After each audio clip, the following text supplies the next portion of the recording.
Oh, we're recording. All right, our levels is good. All right. Oh, cool. Realest podcast ever, episode, I don't know the number. I don't even like coming on like that. Why? Because we don't have an intro? Yeah, it's just like... Yo, like 7 people promised us an intro. Philly the boss man said, it's done, no cap, and followed me. I'm like, oh, it's on. That was 3 weeks ago. That was weeks ago. Who that? Boy, Ghost Rider from Florida was supposed to knock out our intro. He said, send me a brief bio of what the show is about. I got y'all. Apparently the bio threw him off. He never made it to the studio. Oh, y'all smart and be reading and... It's educational. I ain't got nothing for that. Yeah, I thought y'all was I thought this was the B&H podcast. Yeah. The bees in the garden tools. Yeah. Being as though it's not, I ain't got nothing for y'all. We'll try again for another show on a different format. Realest podcast ever, episode, I don't know what this is. 132. 119. 119. 119. I was close. I'm your host, Chad Fain, a.k.a. C. Diddy. Who are you? Oh, I'm Matt. I was posting a video of us on Instagram. Oh, okay. Well, The team is here. do we got to introduce Carl at this point? I mean, yeah, he's But he's been a lot of places since the last time he's been. He's been here a bunch of times. This is like his 9th time here. But he's been a lot of places since he been here the last time. Like when Ryan Clark comes on First Take, they just be like, what you got for us? Right? Like, they don't even... Hey, what's up, black man? Yeah, that little nigga who wasn't really good with the Steelers. What you got for us? It's like... Yo, I definitely don't remember Ryan Clark contributing anything to the Steelers. I don't remember him at all. I honestly thought that it was the... remember, what's his name? Minion on The Game? Remember The Game? Yeah. With Tia? Yeah, I watched 97 episodes of the game. So you this remember last Derwin? week. Yeah. What was the other main star? Oh, you talking about Malik's homie TT? That's who I thought Ryan Clark was when I first started seeing him. Did you really play in NFL? Yeah, when I first started seeing him. Do you have footage on First Take of you actually being in the league, bro? That's kind of how it go though. Like you can always tell who's like not good. Like, oh, it's crazy, but the biggest names, like honestly, outside of like Shaq and Charles Barkley, those are like the biggest names who actually went over and like are okay. As everybody else, you really don't want to hear them talk or see them. I was watching.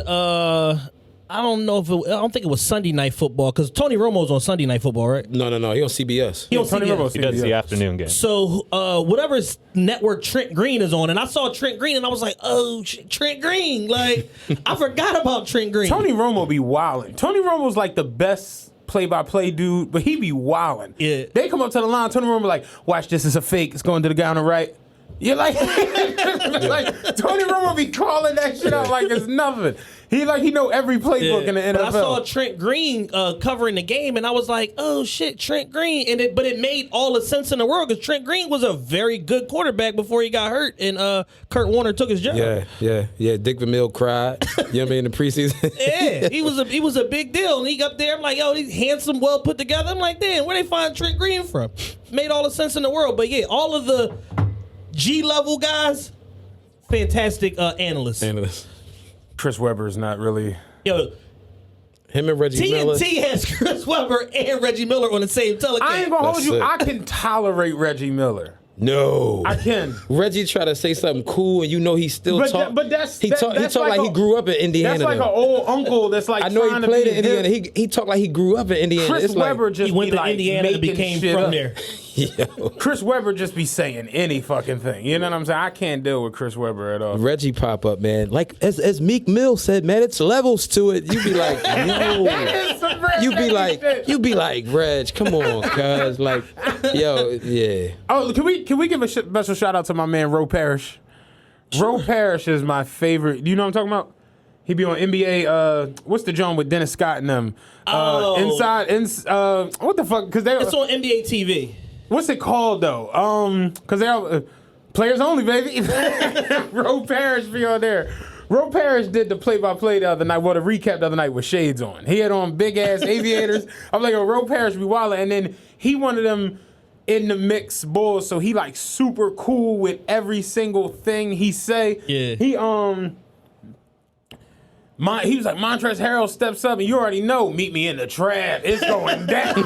He say shit like that. So then I think Zubac got the block on one game they was doing like the recap of. He was like, Zubac with the block and the save, and then the kick out the Lemon Pepper from downtown. I'm like, yo, Roe he fucking Lemon Pepper Lou. He just be saying all kinds of shit on there. LPL. Yeah. I fucks with Roe Parrish though. So shout out to our special guest, friend to the show, family to the show. You know him, you love him. Just recently seen on ABC talking to our commander in chief. Also recently featured in a special article in USA Today about gun violence and community activism. Pastor Carl Day, Culture Changing Christians. What's up? We get some fake claps, Teller. So do we still have fake claps here? This was that in the budget? Was that in the budget for the new studio? It'd be good to know before we start. Oh, okay. Yeah. All right. Maybe later, Carl. I'm just gonna bring my laptop and install my own soundboard. I ain't gonna hold you. I do want with that. I do want a beat machine. That's one of my joints. I definitely not a beat machine, but a sound. Soundboard. Where I can have different little joints. Yeah, like I'm sure Big Dan got some bootleg software with that on there. We can. Big Dan's in the studio also in the background. There you go. There we go. Let's clap for everybody. Carl was everywhere this week. Yeah. Welcome back to the show, my brother. It's good to be back. Good to be back, y'all. Last time we had you here was probably a day or a couple days after the riots. Yeah. Took place in Philadelphia. You was here with brother BF. Oh yeah. That was the Hitler episode. Yeah, brother BF. Brother BF was wilding the other night. I'm off the platform. Wildin', definitely was wildin'. I say it to Chad 3 times a week. And also for clarity's sake too, man. You know what I'm saying? Because we probably got a lot of different people that's going to listen to this. Yeah. In regards to anything with Hitler, man, just know Pastor Carl said nothing in regards to Hitler. Neither did Chad. Episode. Neither did Matt. And the views expressed by brother BF and Kruma do not reflect those of the realest podcast ever or any of its affiliates. There you go. BF was wilding on Twitter the other night. Hitler was wrong. Okay. It wasn't even nothing about that. Right. Yeah. BF was just bugging. But I saw you was on the front page of Daily News. Yeah. Somebody was like, "Yo, sign this joint for me." Not realizing, man, it's gonna be worth less the next day than when he paid for it. You know what exactly. I mean? But I saw you on Don Lemon. Yeah. Then you was on with Don Lemon pulled the sassy move too, by the way. What was that? You know what I mean? He pulled a sassy move too, by the way. Don Lemon seems to be like real 50-50 with like people. It's like people really like him or they really can't stand him. And then once you get deeper into like the black congregation, they're like 25-20, like I hate boy, I'll stab boy. He ain't that bad. I love him. I like boy a lot. Like, it's like it's no real consensus when it comes to Don Lemon. Had a social awakening on CNN probably about a year and a half ago. Yeah. Because his whole prior history was, man, it ain't that bad. It ain't that. And then they locked his ass up on television and humbled his ass. And he's like, this is a travesty. Yeah, and then ever since then, he been like, BLM Don. Yeah. But no, he pulled a sassy move. Cause the first night I did his show super late, you know what I mean? And he asked me my stance on stuff. I gave him my stance. But then I did Cuomo's show the next night or probably the day after that. And like, he came on to pretty much kind of act like he's saving the day. Cause I said, I'm still undecided at this point cause I'm not stamping, the other candidates as well until I hear a plan for our community. He tried to, after I got off, you know what I'm saying, he transitions in and my mother died so, we can vote and, so I don't understand why it's so difficult. Dog, you was on the phone with me. Like, you know what I'm saying? Like, we was on the line together, right. And after we got off and all that, you was like, they gonna get at you, right? And I'm like, yeah, that's cool. But, he's like, but no, I hear what you're saying. But then the next 2 days later, you jump on, act like you saving the day. So I don't see why it's complicated. Well, you so disconnected from the real black community. You don't understand the complications. So don't speak as to why you don't understand why it's so difficult or why I'm asking for a plan. You know what I'm saying? Yeah. So, yeah, he pulled a sassy move, man. But it's been a lot of talk the last few days, not necessarily around like the political climate, but just like there's some stuff happening in the media that's kind of like unraveling, and there's a lot of conversation from people like Dame Dash, Voice of 5'9", Lord Jamar, Gory, stuff like that, just about the fact that like whenever black people just don't sit back and take whatever they're given or ask for clarity or what do you mean by that or show me some evidence or give me a plan, we're problematic. It's like, what's wrong with this It's nigga? like, what's wrong with this nigga? Why you bucking against the system? And him saying it just kind of reminded me of that conversation. We'll table that until later, but just in general, when you ask for like specifics rather than just the general window dressing that they've been giving us for the last 60 years, it's like, what's wrong with you? Yeah. And I don't understand why that is. And it's like, we haven't moved past that yet, and obviously we haven't. One of the biggest problems of that, though, man, is you still got a strong demographic of the black community that plays right into the hand of that as well. I was about to say, that was literally what I was about to go. Man, you got black elders in the middle class or middle class blacks who really think they're upper class, but they really middle class, not realizing that the COVID, everything else, they want to eradicate the middle class anyway. Exactly. So your black behind gonna be right where everybody else is too. But you got them type folk who got pissed off. Like, I mean, my emails, man, messages. Yo, Carl, have you actually looked at your mentions on Twitter? They're hilarious. Man. Every look, when I could keep up with them, you see what I'm saying? Like, I really had to like scroll back through stuff and yeah man, but like black community was pissed because they just wanted me to, and it's like, people got to understand this, right? 94 crime bill, you had a lot of black leaders and black clergy leaders, black pastors who just said, you know what, to hell with it, enough is enough. Okay, we just got to help y'all. We going to sign off on this joint. You know what I mean? Then guess what? People blame the black church. Damn, the black pastors was behind the Clintons, boo, boo, boo, boo. So now you got black pastors that, hey, really do the work. You know what I mean? Really go out here, be out here for the people. Yeah.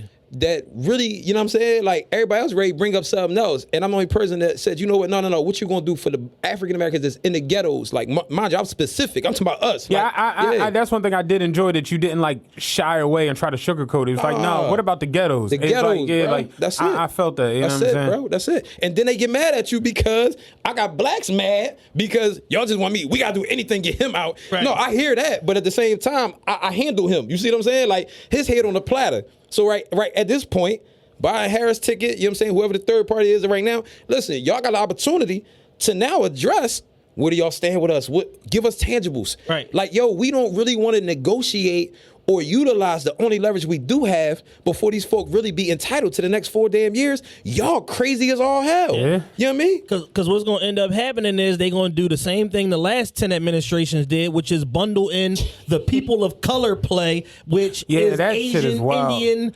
Asian, Indian, Native American, Hispanic, and we ain't gonna get shit. Even when you said it, like, specific to the black people in the ghettos, his response was, well, I got a high Respect for all races. Yeah, he's like, I got a high respect for all races. He didn't even say all races. He said the all people of color. All people. And it just like that. It's like You can't generalize. You can't generalize. In the last 2 years, the climate on social media has been real specific about separating the black agenda from people of color, because people of color don't identify with black folk. No. The Asians and the Hispanics, no offense, don't give a fuck about the plight of the black community. Patrice O'Neal was like, there's a race war and it's black and it's white, and then people are choosing sides. He's like, Latinos, they're choosing blacks. Asians, they chose white. It just is what it is. He's like, but they chose white because they don't want to be associated with anything having to do with any people of color. Latinos chose black only because they trying to get the most oppressed spot, and you can't get it. It's like, that shit is the truth, though. It's like, you talk to somebody who's Chinese or Indian, they don't care about the issues facing the black community. It's just no way around you going to get them to understand. And then once you get into the past 300-400 years, you can't even get them to understand that. You know what I'm saying? And you see people all the time will try to, like, basically, you know, put slavery up against like the Holocaust. I was going to say whatever their oppression whatever may be. the oppression might have been. The Holocaust actually happened. Right. You got all of these other things that may or may not have happened or happened in a vacuum where it was quick, whereas slavery was an institution of American community building and American wealth. Yeah. And like, I read Squanto, but I don't, yeah, it's like they'll put that against whatever. They're like, oh, well, you know what I'm saying? The Asians made the railroads, and it's like, yeah, how long was that for? And were they forced to do it, or were they paid to do it? Right. And it's like they never want to just compartmentalize and deal with slavery on its face and just say, we screwed up. Like, we overdid it.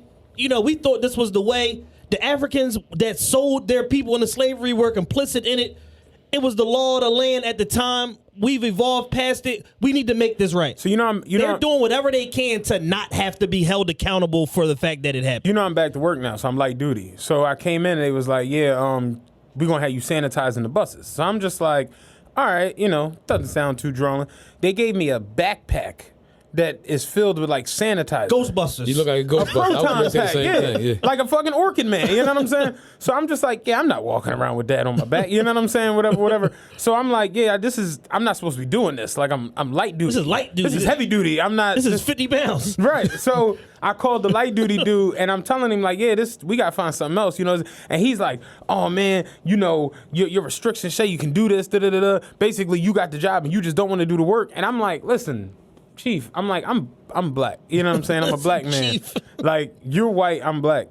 Just you saying that is wild. Yeah. It's just wild. And he's like, oh no, I'm not trying to be racist. I'm like, I'm not asking you what you're trying to be. You're being it. You're being it. You know what I'm saying? I'm not asking You just don't like to do the work. I'm like, no, I don't want to do it. But that's besides the point. Just you as a white person, you can't mention work and anything about working hard to anybody black ever in a million years. What up, James?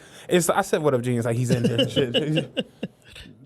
But it's just like, yeah, it's like you can't say that to me and expect me to not feel a little like, bro, my family is like direct descendants from slaves. Like my family's from Monroe, North Carolina. My great grandfather purchased land, like he bought freedom. Like you can't say that. Like, not with 400 years of what went on. You can't even. And like Paul Mooney said, if I decide to want to sit on my ass, so be it. So be it. You know what I'm saying? And it's just like that. They don't even understand the oppression and everything that went on, and still to this day goes on. Yes. It's just what it is. It's just a reality. You know what I'm saying? We try to like brush it under the rug and just like, oh well, it's over, and it's just like, nah, it could never be over. I saw something, not to cut you off, I saw something the other day that was like, because the anniversary of 9/11 was like a week and a half ago, and they were like, 9/11, never forget slavery. Oh man, get over it.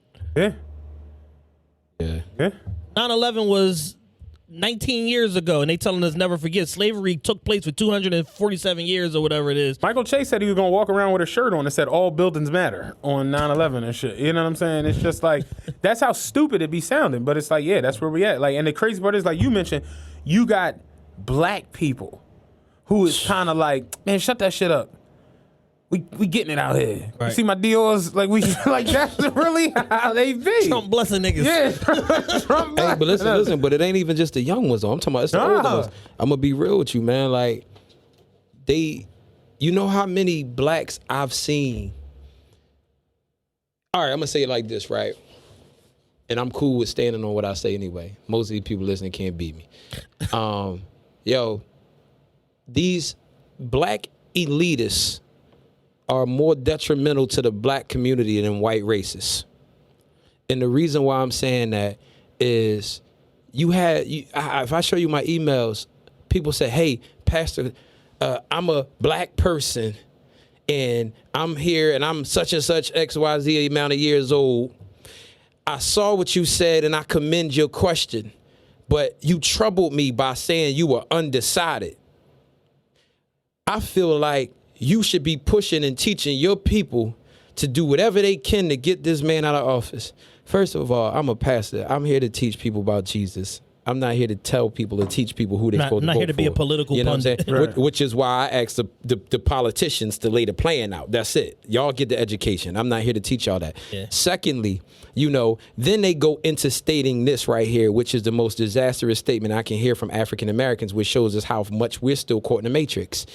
I understand that our conditions haven't changed for the last 50, 60 years. I understand that, Biden and Harris may have had a history, and I understand that this, and this, but, like, do you know the thousands upon thousands of families been destroyed based upon this but that you infuse in there? Yeah. But still, we got to do that. And nobody's perfect. No candidate is perfect. You follow what I'm saying? Yeah. It's like the brother that's trying to defend his homie. You know what I mean? I picture you trying to defend your homie. Hey, sis, I know he beat you and he cheated on you, but I'm saying However, It's a whole lot of conjecture in that butt. Absolutely. So it's fat, like black and ugly as ever. Yeah. However, it's one of them Jones. So it's like, yo, when I'm watching and I'm reading emails, I'm like, this butt is more offensive to me than the white dude in Nebraska that said, hey, you racist black nigger. Like, you know what I'm saying? Like, main man called him a racist nigger the other day. I'm like, yo, somebody really called me a racist nigga. I'm like, hold up, did he not realize that was racist?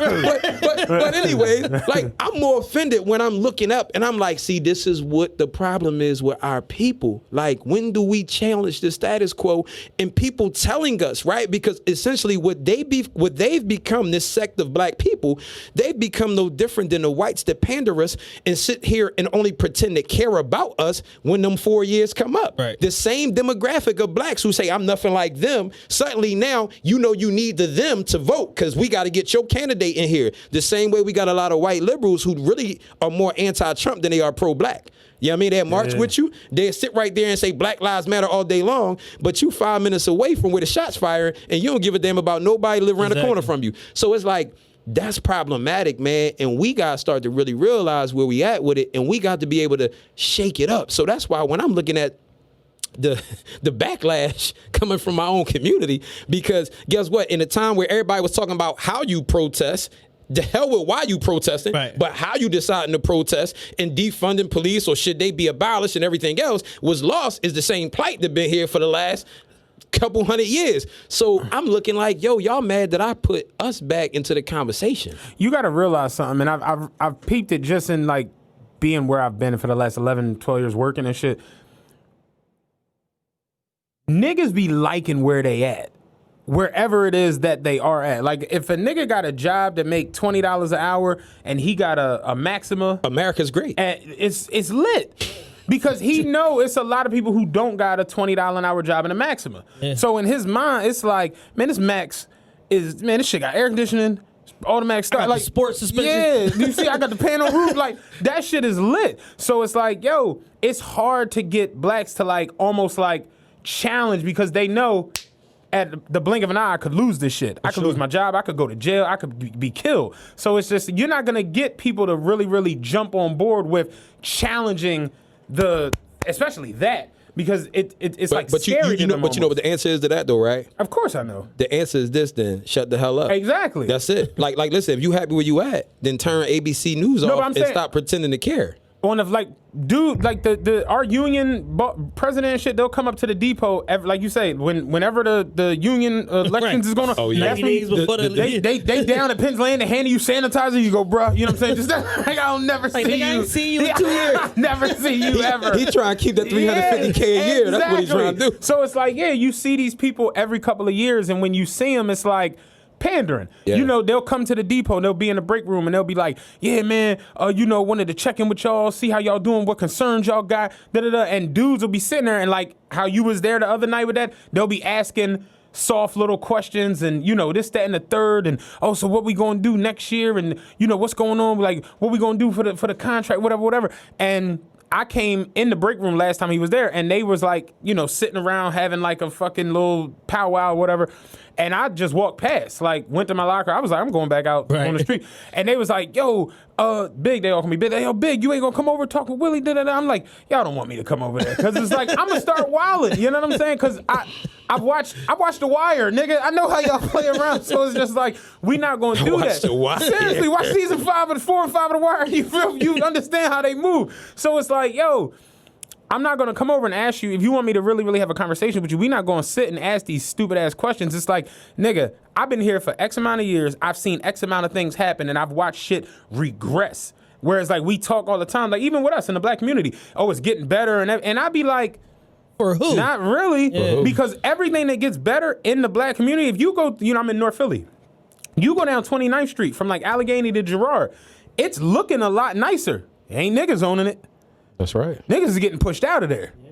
No doubt. My man the other day, they had I'm not on the street, but he came in and was telling me they had a detour on the 48 where the 48 goes up and down 29th. They had to go down 20, come up 27th, coming north, and go down 30, come up 31st, go down 27th, or however the fuck the shit was doing. Yeah. So they had to basically go off 29th and go down to like 31st and Master, 27th and Oxford and all that shit. And he was like, dog, it's gated homes out this joint. He's like, I never realized. I'm like, yeah, because they're getting rid of the niggas and they're buying this shit up left and fucking right. And it's like, as this goes on, I'm like, niggas got about 4 or 5 years left of doing whatever they want out there. 29th and Master, 29th Oxford. And niggas is always the last ones to know some shit. They gonna get rid of that whole joint. It's gonna be like Beverly Hills. I said it before. If you go down Francisville, like Ridge Avenue, it looks like you're in like Miami. It looks brand new over there. And it's like niggas don't own it. Niggas, they just getting rid of you. And it's just like niggas be like, oh man, the hood look good. You know, whatever. They be like, what hood? Yeah, this ain't the hood no more. What hood? They sending y'all to Trenton. The only thing that they waiting on is to demolish the projects, and then it's over for y'all. Big time over. And I think that's the dangerous part too. So a lot of people did stuff like, yo, Biden got a plan. Here it is on his website.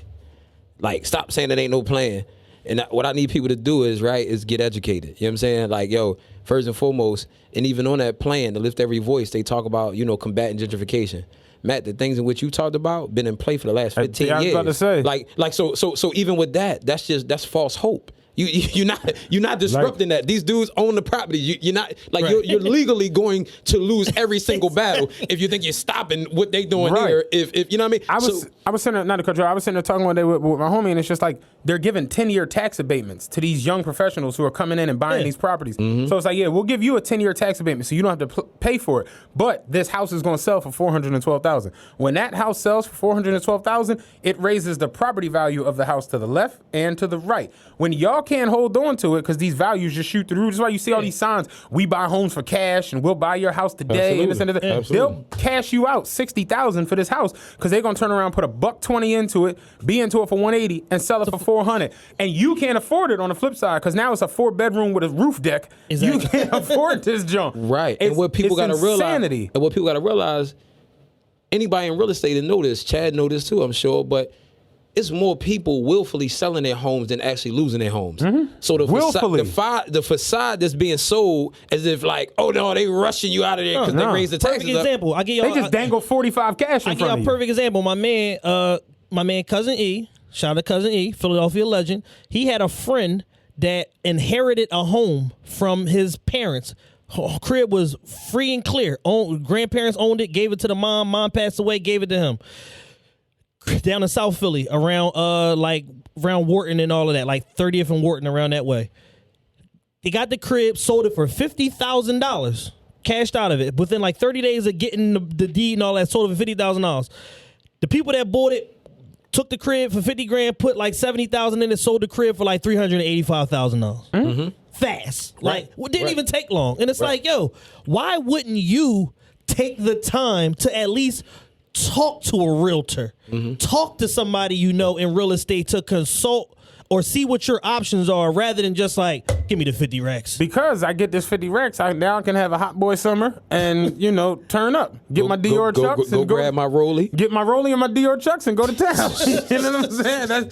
It just goes. That's why I told everybody. Treat the Dior chucks like a regular pair of Chuck 70s and wear everything with them. I told everybody, I said, man, if they end up approving any form of reparations, Bob Johnson proposing $354,000 for every person. I said, niggas gonna buy a Lambo truck parking on grandmom's steps and a new Patek, and they gonna be back broke again. Niggas gonna be trying to borrow some money for a bus pass because they ain't gonna have enough money to put gas in the Lambo after 90 days. Well, and you know what's crazy with that? Like, I even proposed this myself. Like, and if they answer the call, answer the bell, trust me, I'm gonna make some statements on some publications anyway that is coming up, so people will see it in a little minute. But one of the things to Matt's point with the tax abatement, like, listen, don't throw in our faces we want to raise minimum wage to $15, right? Because this is what colored folk would do. And we'll go, oh no, they trying to throw us $15 an hour minimum wage. We need that, right? But see, dig this. That's what they do to pander. What they won't do, and this is why we got to utilize our leverage right now. While we actually made this a national discussion, like, see what I'm saying? Like, people got to capture what's going on, and now we really need to be pushing and enforcing their hand. Because now, if you raise minimum wage to $15, what you need to do in a form of a sense where you added those protections so that people have 10-year tax abatement. We want a 10-year mandate or economical protection added to that $15, that guess what? Inflation will stop over the next 10 years. Right. Because don't give me $15 an hour. Now gas $6.75 a gallon. Exactly. Now it costs me $9 to get a gallon of milk. Because that's what you're going to see happen. So even with reparations, it's like, yo, if they were supposed to kick out whatever they kick out. Like, yeah, we giving all y'all 400,000. Lambo trucks is 500. You know what I'm saying? There you go. It's like, there you go. Nas had a line. He said, by the time you can afford it, the car ain't important. That's one of my favorite Nas lines. Like, that's one of my favorite Nas lines It's the nigga ever. trap. It's like, yo, they set you up.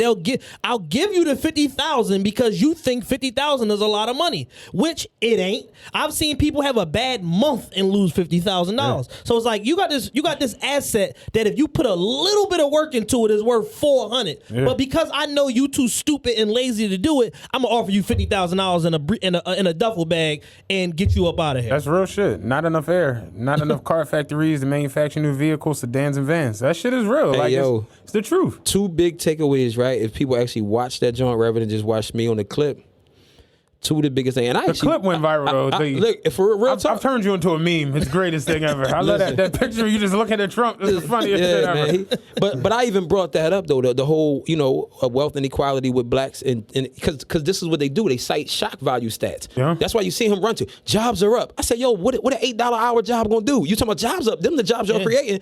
People can't afford to and black people stay in still cities with that. unemployed at a 40% clip. Go to Detroit and tell me their jobs is up. Go to Cincinnati, Come Ohio, on. and tell me their jobs is Yeah, up. it's really just like Andre Drummond and Lil Doug. Like, the only people Yo, worse. and that's the stuff He's they in run with Cleveland now. And dig that to your point with the trap. One of the things that Trump cited, he talked about the stock market, but he also said this. He said the economy's doing well, and he said retail's doing well. Why? Because he know that they set the trap. Yeah. Oh, we want people to get their money because, guess what? Y'all going to put it right back in retail. You see what I'm saying? Like with that, but then also on the flip side, I just spoke at a violence rally in North Philly, and I was really making it plain. I said, yo, if y'all paid attention, like I seen it firsthand. Man was standing feet away from me, sitting certain feet away from me. Yo, he legit kept talking about we getting back to law and order. He said, I told the governor of Portland, he says, give me 30 minutes and it's all over. So it's over. I have it done, taken care of. What you think he talking about? He coming to exterminate y'all. Right. So I'm talking to the streets. Hey, cuz, all this celebrating violence, everything else, your city ready to go to a state of emergency for gun violence, everything else. Y'all got to wake up, pay attention here. You see what I'm saying? Like, yo, this dude is talking about, trying to get back into sending the troops in here. Right. Where, guess what? Like, you see what happened in Iraq and all them other places. These people trained to kill. They not about to come in here and just be like, oh, no, this guy look like he works for SEPTA. Yeah. No, this is a linebacker. They gave me coordinates and the whole block got The whole block got the to whole go. joint. Nuke it all. What do he say on Original Gangsters? Burn the whole fucking block. Like, yeah, real tough. In the first 200 casualties, you're going to see an entire scared community shut right on down. And that's what he talking about. Give him 30 minutes. You know what I mean?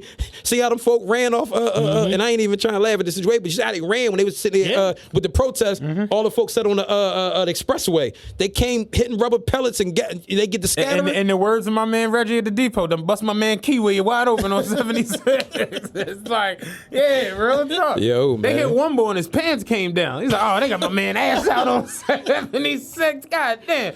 How you get your Kiwi busting your ass out on the highway? It's the truth. And that's the stuff, man, we gotta pay attention to. You gotta, like, people ain't ready to die. I say, like, when you talked about, the older blacks and just different blacks, just all different age groups, niggas ain't ready to lose their cable for the week. You know what I'm saying? So you can't be ready to have. Ain't ready to sacrifice T.I. said boycott Gucci for 90 days. Which Gucci shit on? The mentality of Nigga was sitting with a big ass double G on his hoodie. We need to leave that Gucci shit alone, y'all. for 90 days, showing we ain't playing. Like, dog, they gave niggas some money. Gucci has lines right now. Yeah, lines. And it ain't stopped yet. No. Ain't stopped yet. No. niggas destroyed Lenox Mall, and somehow, some way, Gucci, Dior, they still up in sales down there. Like, y'all destroyed. Y'all forgot. We rebuilt the John niggas back in line. Back in line. So that's where accountability is needed on all ends, man. It's needed on all ends. But, hey, man, I personally feel like 2021 is going to be the worst year of our lives. Like, as people acting like 20 has been terrible, 21 is going to be very bad. I've talked to... The money's going to run out. The race war is imminent. Depending on who wins this election, it's going to be a certain side that's just pissed. So either you're going to have a regime extension or a regime change. this is what's about to take place. You're going to have the tax situation come to a head. Right now, there is no FICA tax for the rest of the year, and it's mandatory participation. Well, here go the thing I've learned about that the other day. Federal jobs can't opt out. Okay.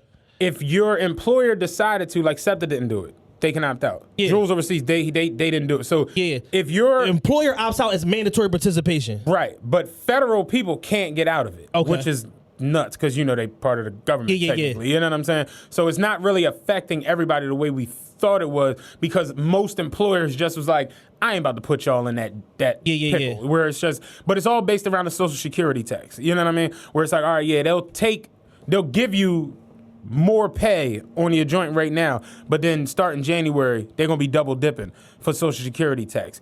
Which, in the grand scheme of things, is not crazy, but it's wild when you look at the fact that y'all want to end Social Security. Correct. So it's like, why even play around with But here's the thing. They've already been talking about ending Social Security for 10 years, and this is basically the speed it up. Like, this is the times two. People hit me, be like, yo, why y'all podcast sound so fast? Because look at that little X2. You done hit the little X2. Like, y'all done hit the X2 on the Social Security to bleed that money out. So you got that going on. You got all of the rent abatement and the mortgage abatement that's going on right now. Is going to end January, February. Yeah, it's ending now. Yeah. So basically, you got 90 days from when it ends to start paying some bills. No, it actually ended. They actually put like, the governors and everybody else was putting in motions to actually put the stop on the evictions. Yeah, them joints. And honestly, I said it the other day. I'm like, I feel as though if you paid your rent on time all the way through this, your credit score needs to go up. Because there's a lot. That's a good point. Real talk. There's a lot of people that just, even where I'm living at, my shit ain't like crazy pricey, but it's up there. They literally send me the envelope like, yeah, we ain't suspended nothing, but we won't give you a late fee if you are a little late. If you do want to pay. If you do want to be a little late, cool, but we ain't suspended shit. But I paid my shit, whatever. I paid on the 5th like a real nigga. But I just feel like if you paid your shit on time throughout the joint, your credit score should go up. Because there's a lot of people who really, really... And not on some like they weren't trying to pay it or it was people who was genuinely fucked up. I saw something on the news. It made World Star in Houston. They had the sheriff going around knocking on people's doors, evicting them. For sure. They had a situation where it was the lady was like 80. Yeah, it was like the hottest day of the summer, and they was like, yo, we can't put her out. Boy was like, you got until tomorrow. Yeah, I'll come back tomorrow. I'll come back tomorrow. 8 a.m. Yeah. I was like, damn. See, here's my thing. It's two issues with that, right? Because you do got a lot of people. And Matt, to your point, man, 2021 definitely gonna be vicious. But I don't even really think it has much to do with the election, because I think. I just think that's a part of it. Yeah, but I think, because the people, everybody's just so angry. But a lot of even Biden them take office, a lot of stuff ain't gonna be effective for change immediately, because you still got the first 100 days of the crossover. Yeah, and Trump saying, hey man, if this joint close, I don't know if I'm getting out. I'm not even talking about none of the policies. I'm talking about like the morale a crazed cracker with a stick running up in a rush. That's what I'm talking about. Running up in Benihana. Yeah. I'm gonna tell you, but I think I'm about to go hula hands, let niggas have it. Like real talk. But I think I'm gonna tell you this though, like, you do got a demographic of people who really just been putting off paying bills because they thinking the money train ain't gonna stop. Yeah. You know what I'm saying? So that's gonna catch up. Then you also got those who defrauded the government. You know what I mean? Where that's already been catching up. You see what I'm saying? Like, with that being said, something I was reading the other day, I don't know if it's necessarily that true. I meant to holler at our legal expert about it, but basically it was saying how the feds have like a threshold for like fraud when it comes to disaster relief, because the same thing happened with FEMA down in Hurricane Katrina and Hurricane Sandy. Yeah. So basically it's like they have these disaster funds set up, and that's where the relief goes. So it's like they basically have like a quote unquote threshold where it's like anything below that number we're not going after because we don't have the resources. But it's like once you get up into like, those dudes who's doing all of this PUA and SBA and SBB and PPP, all of this shit's where they got $1 million, $1.5 million. You saw the boy who played for the Jets. For the Jets. Yeah. It's Drip like Entertainment. Shit like that. The Lakers, when you haul off and get an $8 million SBA, it's just like Roof Chris got $24 million. They looking at the Lakers like, bruh. Like, come on. Oh, my bad. Y'all got 17 chips. So come on, man. Yeah. Oh, all right, cool. But we are bad. But see, it's a difference, though. See, with the FEMA, you had more. Like I said, I'm not saying this is true, but I was reading this the other day where it's like basically if you're below a certain number, not saying you like it's not like well, no, do that shit. No, but part of that is factual though, because it's just like even with crimes, like anything under like $250, you get like a petty misdemeanor for like retail theft. Sort of like weed, a certain amount. Yeah. But the thing is. But also on the FEMA side, that's more of an insurance type of situation that you claiming for, like say your crib or stuff that's in your house, as opposed to you just created a shell company last week. Yeah. And you talking about you got 25 employees. Right. And, you know what I'm saying? But that's where motherfuckers is getting jammed up. So I was talking to somebody the other day, and he was saying how somebody he know got in a pickle already because they basically did the PPA joint, got a couple PPP. Yeah, that's the first one that they was going at them in record time. He got a couple hundred and doesn't have a payroll. And they just like, fam, you don't even have a, like, nobody filed taxes. No under this one did anything last under this, and it's just like shit like that. But like it was saying in the joint, because he sent me the article. That was the, shout out Nate. Like I was talking to him, and he sent me the article, and it was just like, yo, like, I'm reading it and it's like, yeah, it do make sense because like when you really think about it, they don't have enough manpower to just go after every little nigga that got Dior chucks. I'm gonna tell you this. You would hope they the don't. Dior chucks is just funny to me. I'm gonna tell you this though. You would hope they don't, but the truth of the matter is, anytime you have a huge $1 billion industry like the prison industrial complex is, and not to mention every bit of advancement they fought, because that's something the presidents you keep hearing them talk about. The Democratic cities where they trying to eliminate cash bail, they soft on crime. See what I'm saying? Like the reform, they really hate this whole defund the police. Yeah, defund the police. They hate this whole criminal justice reform. So the best way to combat it is do what? They gonna create the infrastructure, but also this is a slam dunk because it's really like seriously that easy because it's like, yo, this your social, this your account. Yeah. We ain't got if it ain't fraud and you don't have an idea of who frauded you out and you ain't gonna tell on them, there you go. did it. You did it. That's it. And it's an easy cop out to a year, 2 years in prison. So you really don't need too many resources. I mean, a lot of people ain't got to show up to court. You ain't got to get an ADA to show up to that. They gonna hit you with the stats and the facts, and it's like, yo, you gonna give a main man that did your paperwork. It was funny today or this morning when you mentioned the SBA.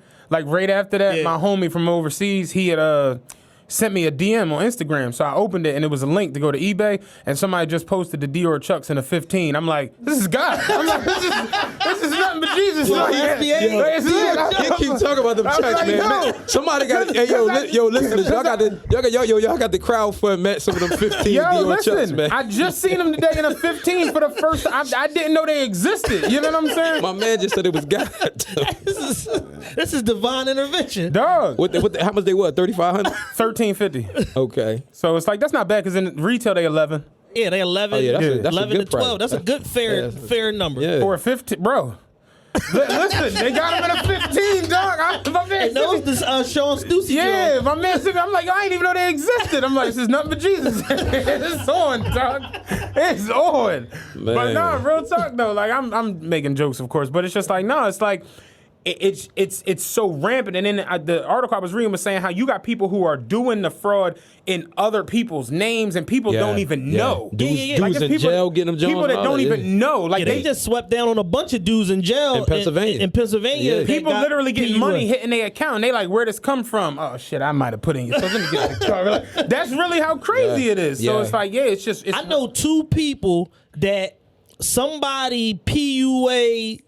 Either checks or debit card just showed up at their house in somebody else's name. My one young boy said 19,000 and somebody checks showed up at his house, and he like, I need to cash these shows. I'm like, that's a horrible idea. Yeah. Horrible idea. Slow down. In the bank like this. Because the video, they gonna have you on HD, you on this 4K. That's a terrible idea. Yeah, so that was the first John. Second John was somebody debit card came out. Man, he calls, he opens it up because they had the same name as him, but the last four of the social was different. Because for whatever reason, it came in the package and it said the last four of the social or some control number. He's like, he tried to call and enter his info. He was like, oh no, this ain't me. This somebody somebody else. So he's trying to track down whose blue debit card this was for 2 weeks. I just ended up giving up. But yeah, people are literally just yanking people info and just filing them Jones. You notice Dan was asleep before we started talking about PUA. Yeah. Somebody car came. I'm gonna tell you, man, that's a dangerous game. I had pastors hit me up because they got relief for churches and all that too. Like, yeah, you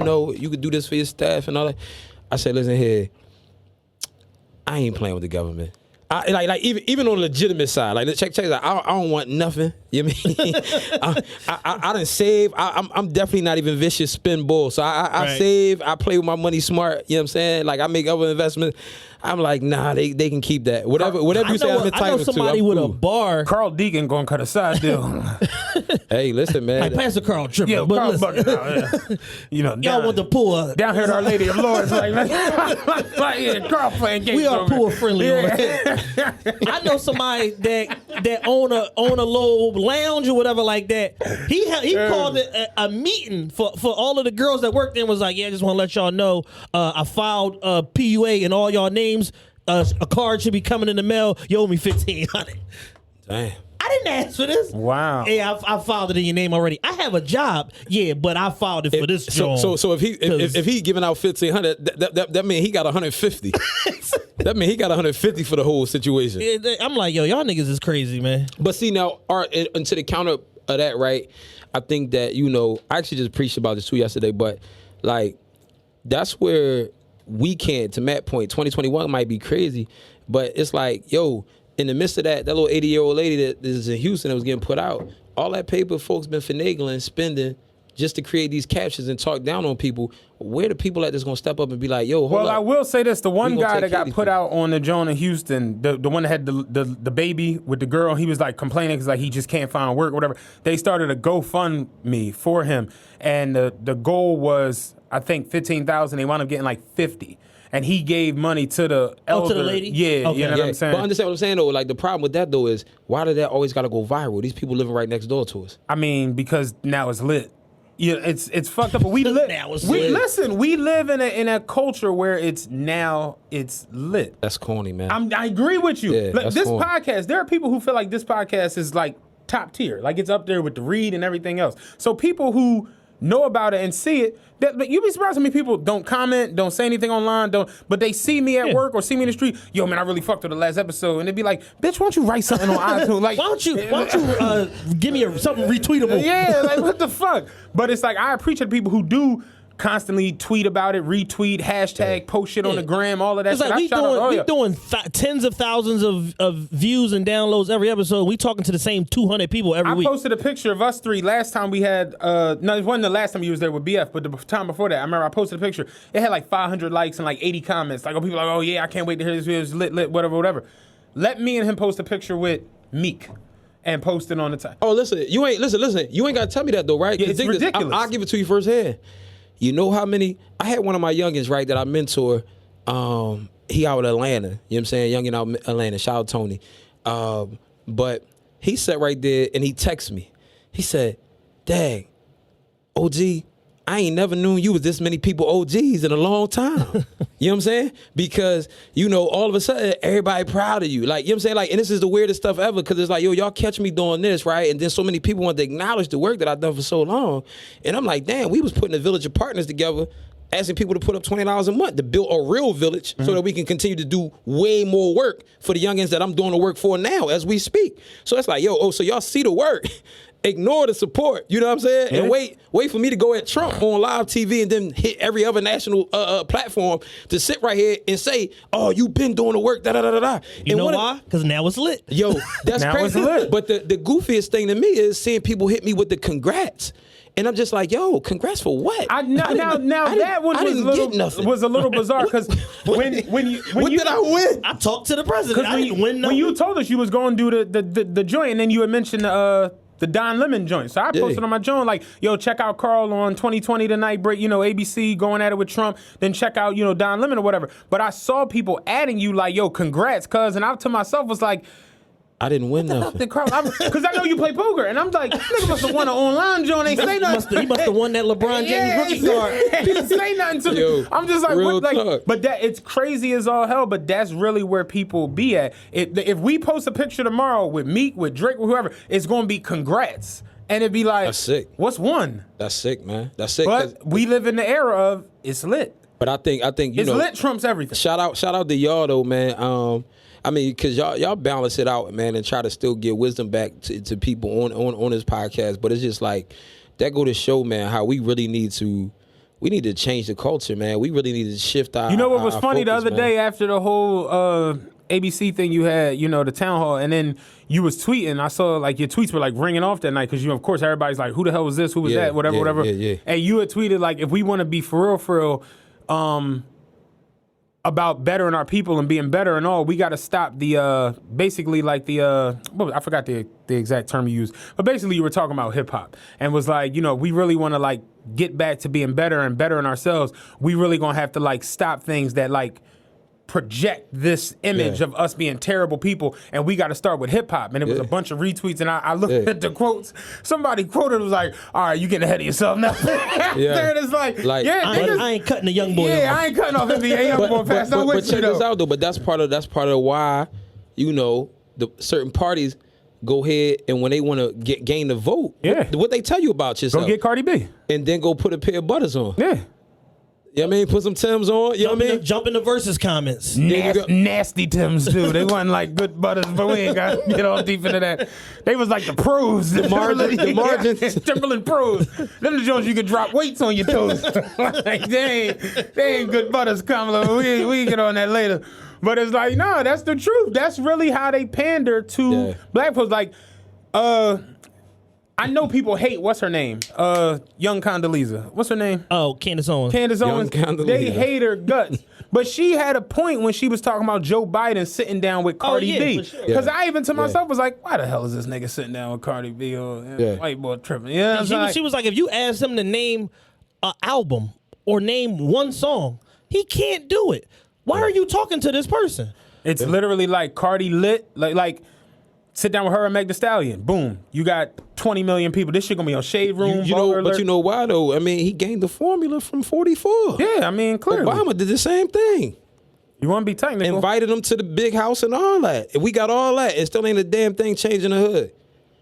I'm going to bring everything that represents symbolism. You know what I mean? Jeezy done slid through. Oh, we had Jay just now. Oh, I had what's her name shooting hoops with me in the back. You know what I'm saying? And it's like, yo, ain't nothing changed. We gained symbolism out of that joint. The White House was Wakanda for a minute. You know what I mean? And then after that. Yeah, like, they had beads hanging as you walked into the kitchen. Yeah, like, you know what I mean? And incense burning. Yeah. No, and after that, like, nothing really changed in our community. And it's like, people got mad. I think that's the, like, hardest joint for, like, people to, like, really accept and like, swallow. Like, you know what I'm saying? It's the fact that we did have a black family in the White House and nothing changed for black folks. Nothing really changed. Just not even their whole thing was not even on a grand scale. Just like small things across the board. As far as people, like you know, all of and I'm not trying to denigrate Obama. I like Obama. He's a cool guy. Smooth talker, great looking guy, beautiful family, all of that. But the people's the Obama apologists, their whole pitch was, well, he didn't have the backing of the Senate or and this and this. But you see Trump. Executive order everything. Oh, if Trump want chicken at 2 a.m, nigga, executive order if Chinese stores is back open. Like, he don't give a this fuck. is on his first term. Trump will executive order and yo, anything. This is on his first term. He executive order everything. Oh, what'd you say? Fired. Yeah. Like, he don't care. So it's like, yo, why you didn't drop your nuts on these people and get some shit done for the people that need it the most? Looking back. Hey, cuz, listen, dig this. Yo, the highlight of Main Man campaign was 44, his administration, the highlight of it was going ahead having that White House rainbow.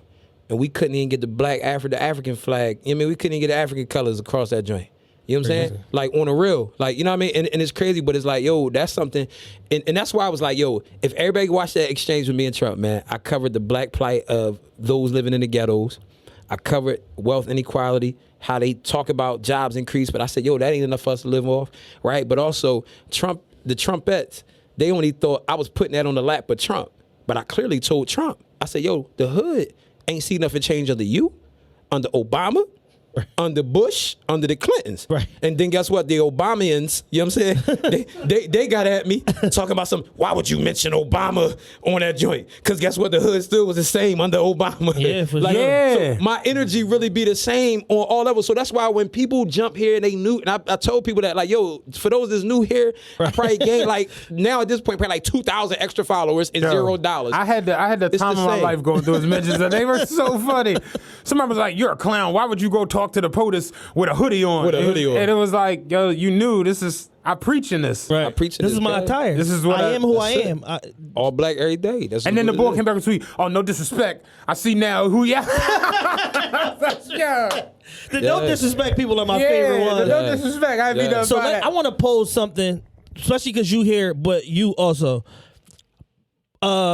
A long time ago, a month ago, when I had a Twitter, I posed a question. You got to make another one now. I guess We got to. We have Because we to. have to have that. People at me like, at makes me sick, and I don't know where the fuck that is, and I'm just like, yeah. All right, I'm gonna make it do Twitter today. Yeah, we're gonna have to. So back 4 weeks ago when I had a Twitter, I was in some, different Kamala little segmented debates and this and this with different people, and a lot of people's Kamala rhetoric is give a black woman a chance. And the question that I posed is the same way y'all gave Condoleezza Rice and Candace Owens a chance, or is we only giving Democratic black women a chance? So my question that I'm posing is, where do y'all stand on the people that's like, throw Kamala's history out the window, give her a chance because she the only black woman on the ticket, as opposed to Candace Owens being a psychopath, but making some good points here and there, and Condoleezza Rice holding an extremely high office, but being on the Republican side, and nobody black wanted to get behind that. All right. So the thing with a system is it's a system. It's multiple moving parts, right? So if you're going to subscribe to any of this systematic shit, you have to understand the way the system works. It's like when you get in your car and hit engine start, the engine doesn't just turn the fuck on. The ignition has to fire, pistons have to open. It's a system. That's the way it works. So you look at like Condoleezza Rice, who was a Republican. She was under George Bush, and with what was his name? It was with Bush, Colin Powell, and all of them were in a part of the cabinet or whatever. So it's like, yeah, she was a Republican, which it's so weird that we've even gotten to the point where it's like Republican is deemed white, Democrat is deemed black, because I don't understand how that became a thing.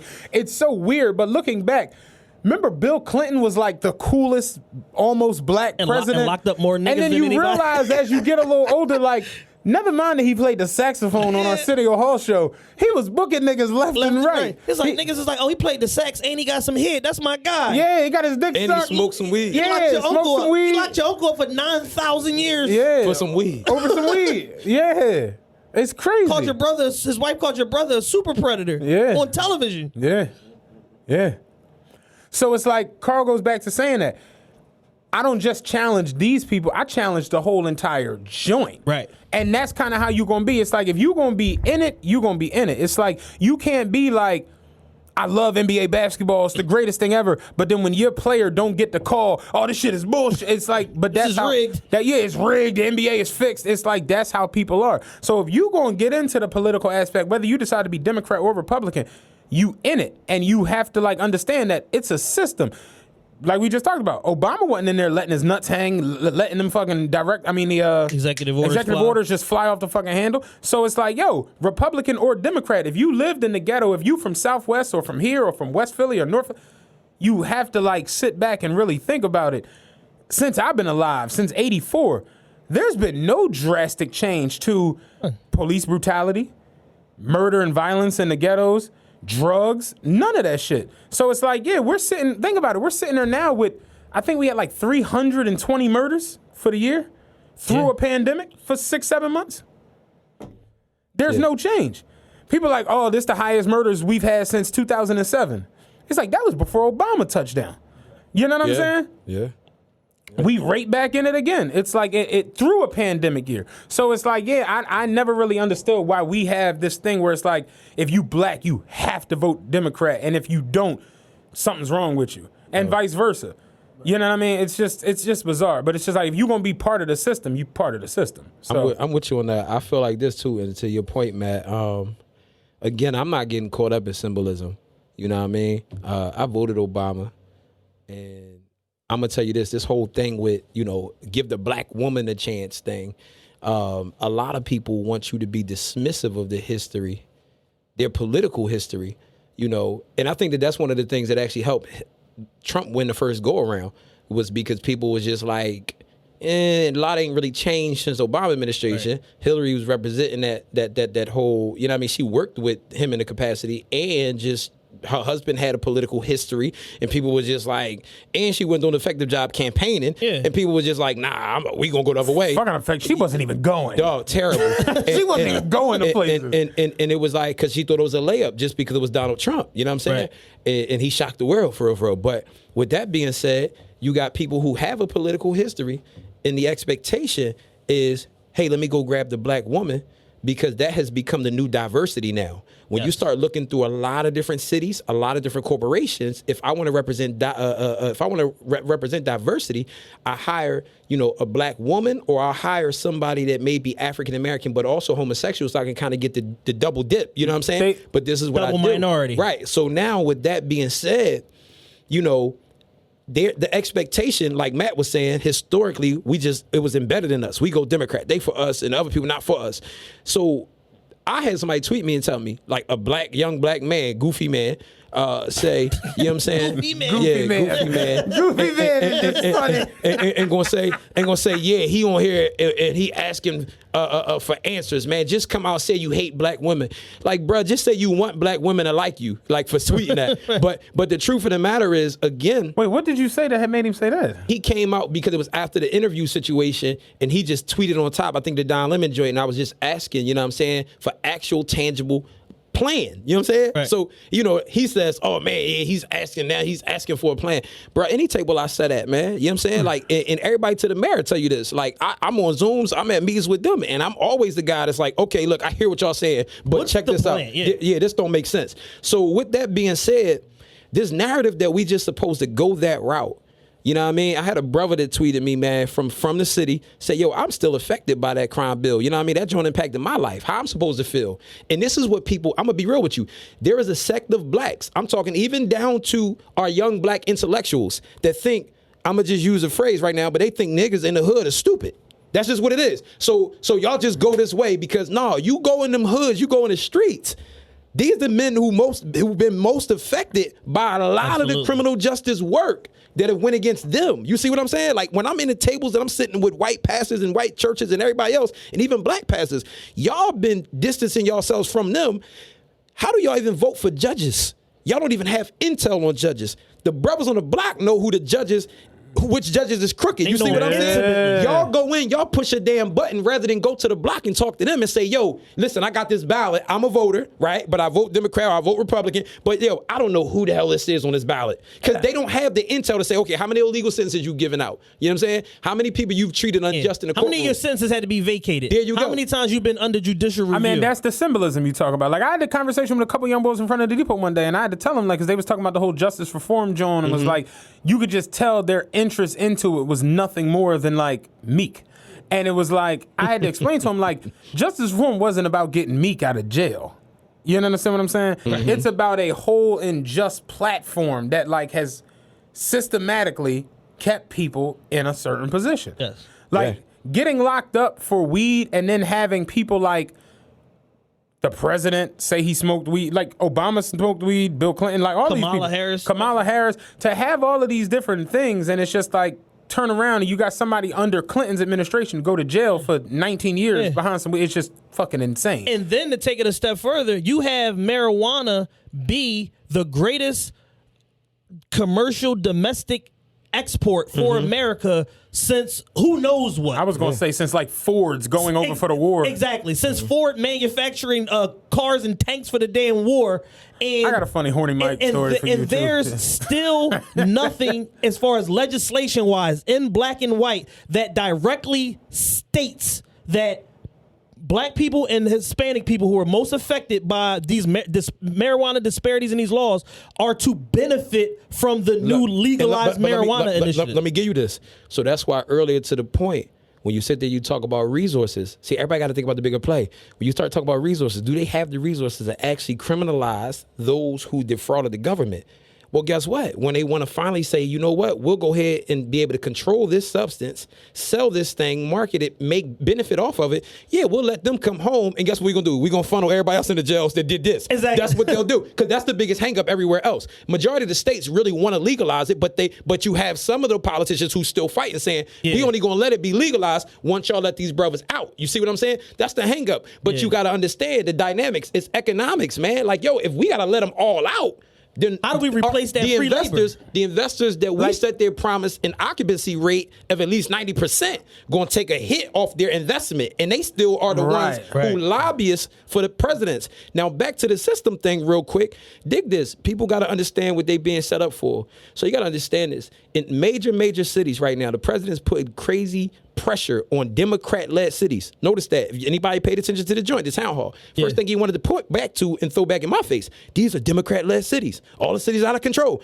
So what do you think the Democrats is going to have to do at some point? Protect their voter base. So now that you got high violence, high crime everywhere else, and the narrative is that you soft on crime, they're going to have to get hard on crime. There you go. Exactly. And you potentially voting people in who had a sketchy past when it comes to dealing with criminality.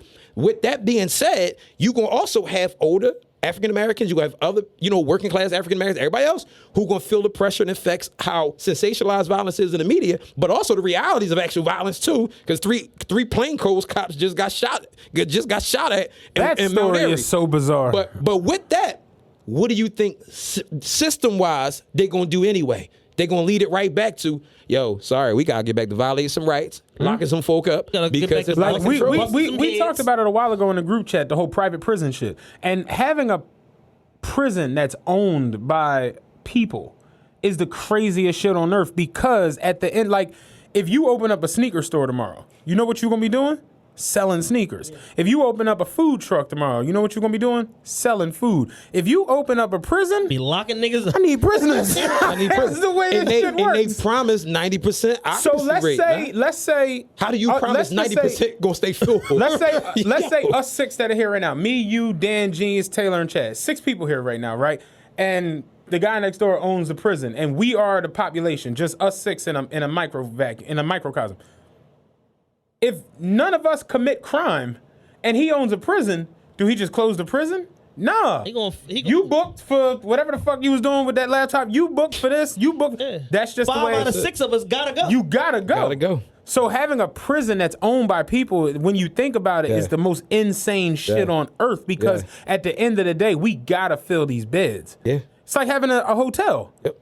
When the hotel ain't getting booked, the prices go down. Price drop. We give you the weekend for free if you book this. All that. It's just the way it goes. You can't give no fucking casino comp. You doing the weekend and everything. They don't never want to give you the weekend. Pull up, niggas, with the buffet open. Just pull up to this all motherfucker. That. Come spend some money. Real talk. We'll give you $90,000 slot play, nigga. Just pull up to the casino. That's the way it go. But you can't do that with a prison. Ain't no motherfucking mail-in rebates. Ain't no 2-for-1s. It's like, no, we just got to put somebody in there. So it's like, that's kind of the way it go. Where it's like, no, somebody got to be in there. And that's why, guess what? Black folk, we should be asking questions. Yeah. While we have the opportunity, and this is why people got to understand, when I had the opportunity to speak truth to power and still hold the other side accountable, you see what I'm saying? Trump already played his hand. He don't even acknowledge that there's a race problem here. You know what I'm saying? Told us 99% of police are good people, and the 1%, they happen to just choke in the big moment. We have to leverage our voting power now by not telling them, we not going to vote, but at the same time, no, give us tangibles now. Earn our vote. Earn the vote. The shit just wasn't intended for you to ever be part of the voter base, if you want to be technical. It wasn't. Like, I do the Power review, so I'm watching Power 2. It stinks. But one thing I thought was very interesting on his last episode, the black professor told Tariq, basically Tariq challenged the white professor in class, and the black professor liked the fact that he did that. But when it came time to write the paper on the lecture or the book, he basically just fell in line and basically agreed with the professor for the sake of the paper. And the black boy who did the grading gave him a no contest. No contest, like a fucking traffic jump. No credit on the fucking paper. And he was like, damn, why I get an okay? He was like, you challenged him in the lecture, but then the paper isn't there. He's like, well, I just did what I thought he wanted to hear. And he was like, listen, man, you got to understand something. These universities weren't built with intentions for us to go here. They just kind of had to accept us. Right. So he's like, when I see you challenge the opposition, you got to go. And that shit is real. And it's like, when you look at everything, universities, schools, all that shit, just these neighborhoods, for real, like with the redlining, none of it was built with the intention of us being. I said that at the joint too. You know what I mean? You did mention redlining. Yeah, it's the truth. Definitely. I watched a documentary on that. Shit is crazy. It's crazy. The redlining is honestly the craziest shit. And it was strategic, so we would never own They homes. was straight not giving niggas loans. Like you black and 3-4 times more qualified than me. They like... like that's the way. No, that's really how it was. And it would set you generations behind. You would own no land. You would have to work at lesser jobs. You see what I'm saying? Which is why people try to fast forward us now and be like, yeah, but you know, y'all can own a home. No, we actually can't. But it's like it was showing how niggas. But I hate saying niggas, but like black folk back in the day were literally going in for jobs and they were telling them, oh, you too qualified. Too qualified. Like, what the fuck does that even mean? Right. I need a job. No, you too qualified for this job. But I need this job. Like, so like he's saying you'd have to go and work a different job that paid less. Like, it's crazy. You qualified for this job, but we're going to tell you you're overqualified. Yeah. But then this shit that actually pays half of that, you can do that. You can do that job, but then what's going to happen is when a job comes up that you're qualified again for, we're going to say that you're not qualified no more because your last 2 years was working this lesser job where you didn't have the same responsibility that you had 2 jobs ago. Greatest email I got, y'all, in the past week. It was a white person. They told me they was white. A lot of people been telling me who they were. Them Jones is hilarious. Yo, I'm gonna let y'all. I'm a white guy. I gotta let y'all read through them, yo. It was a white person, you know, actually a white woman. I forgot her name. Sorry, because I would shout her out otherwise. Best email I got. She said, "Hey, Pastor, I really thought about what you said, and you really did an excellent job challenging the president." She said, and at first, like, I was upset because you didn't go ahead and endorse Biden and push the people in that moment to vote for Biden.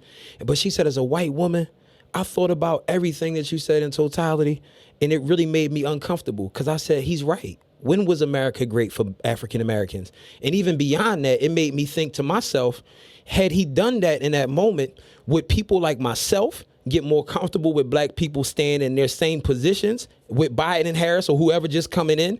And would even black people stay even more comfortable and go back to being comfortable to the status quo? So she was like, overall, I would hope you still decide Biden because Trump is trash. But she was like, I encourage you to keep on trying to challenge the status quo. And African Americans have to understand that. We're going to keep having to pick between these lessers of two evils if we keep saying we don't have other options, if we won't create other options. Everybody, yo, I remember the probably the most sad day, like outside of probably 9/11 in the recent U.S. history was the day after that bull won. Everybody was acting like life was over. Yeah. And guess what? Nobody moved with a sense of urgency to say, we got to challenge everything that Matt talking about. Like the stuff Matt was just bringing up. Yo, we know this prison system. We know all this other stuff that's systemically set up, the universities. When will we still get up and move as if we realize now, damn, America really ain't been set up for us.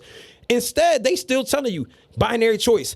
Voting third party is doing this. Yeah. It's like, you know, you're doing exactly what they want you to do, especially when you want somebody to come out publicly profess it. You got black reporters on television trying to tell me, yeah, but you know, a vote for this person is just like a vote for that. You playing right along to the status quo, and that's why we don't see no growth. When I went to vote, I honestly, like, I remember that feeling, like, again, because it was so different than when you went to vote during the Obama campaigns, because I remember that was like a party. It was that joke. Oh, what's up? Cookout and all that. Yeah, niggas was Harlem shaking. It was crazy as shit when you went to vote for Obama. Yeah. And it was like it was step teams. It was nuts. It was insane. And I remember walking into the school for the Hillary Trump joint. It was just like, y'all open.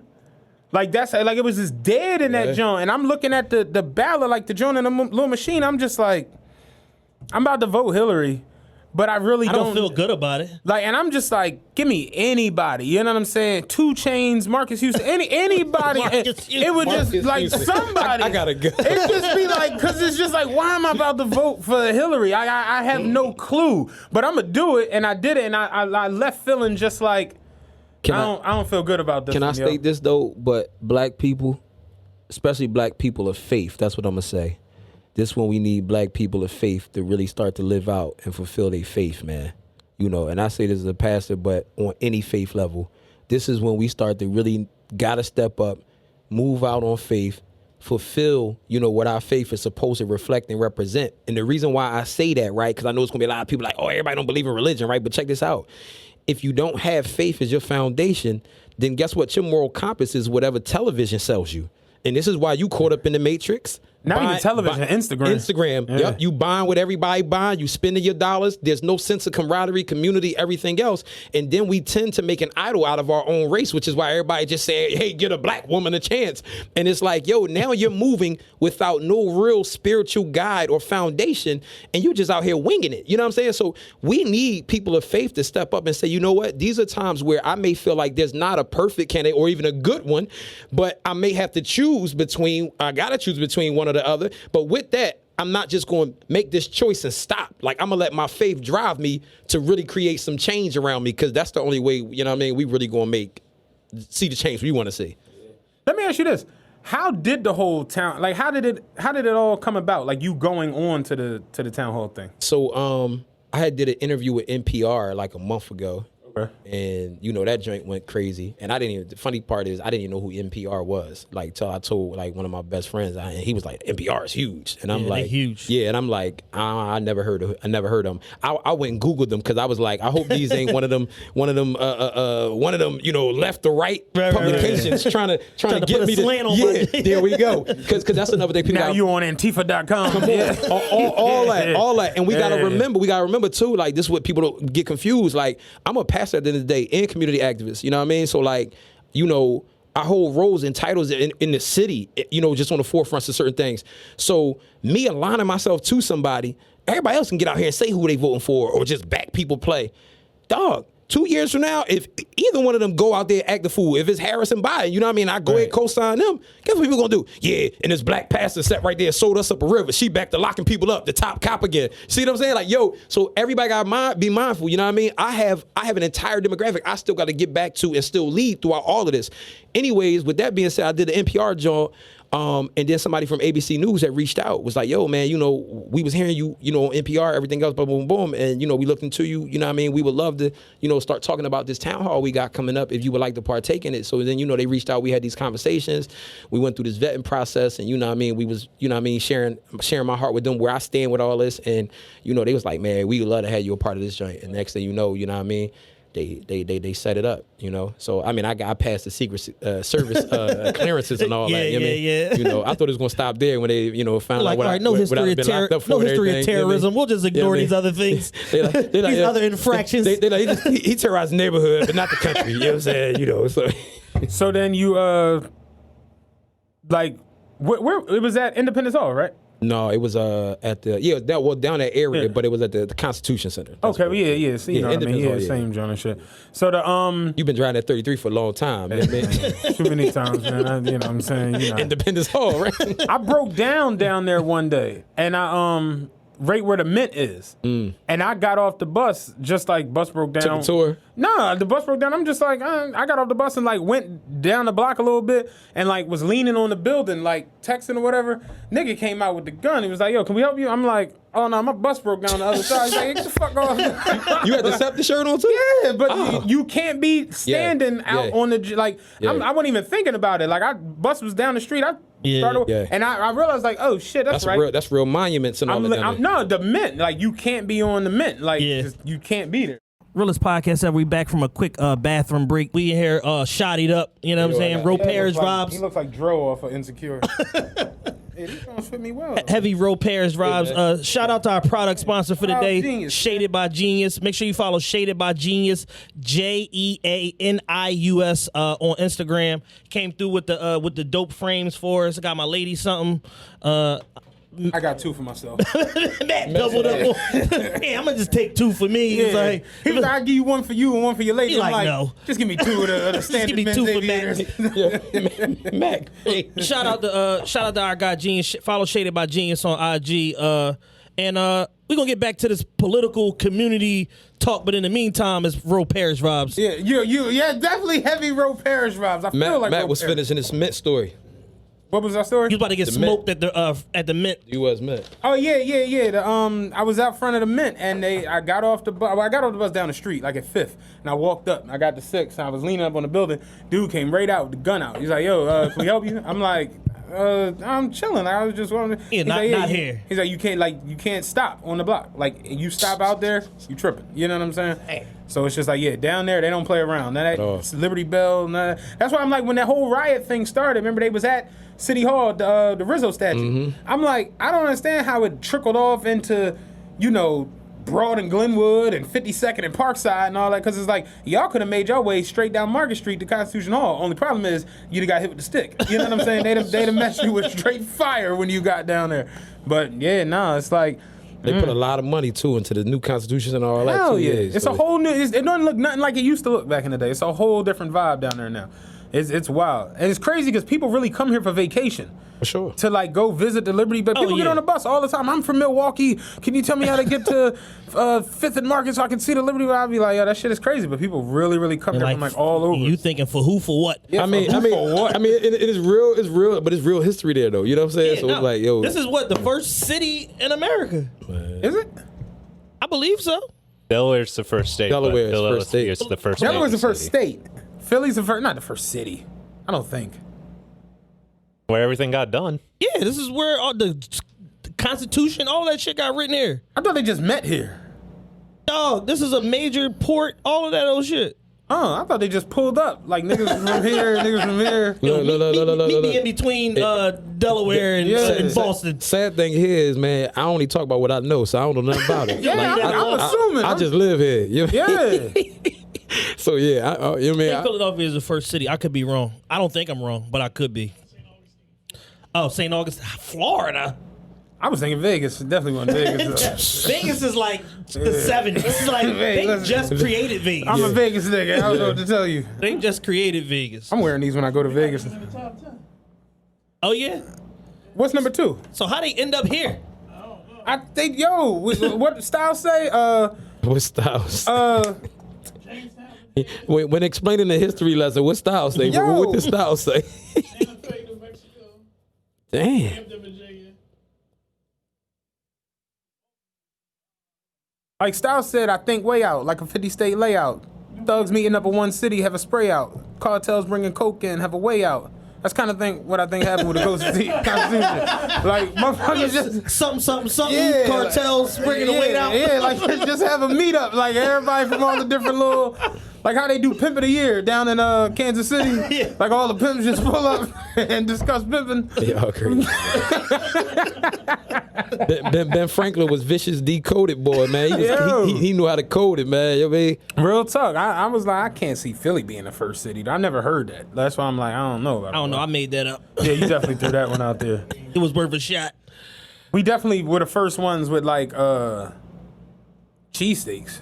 I think we showing, right? We showing how Matt said since '84, right? The hood been the hood. The Philadelphia school district been the same. Hey, listen.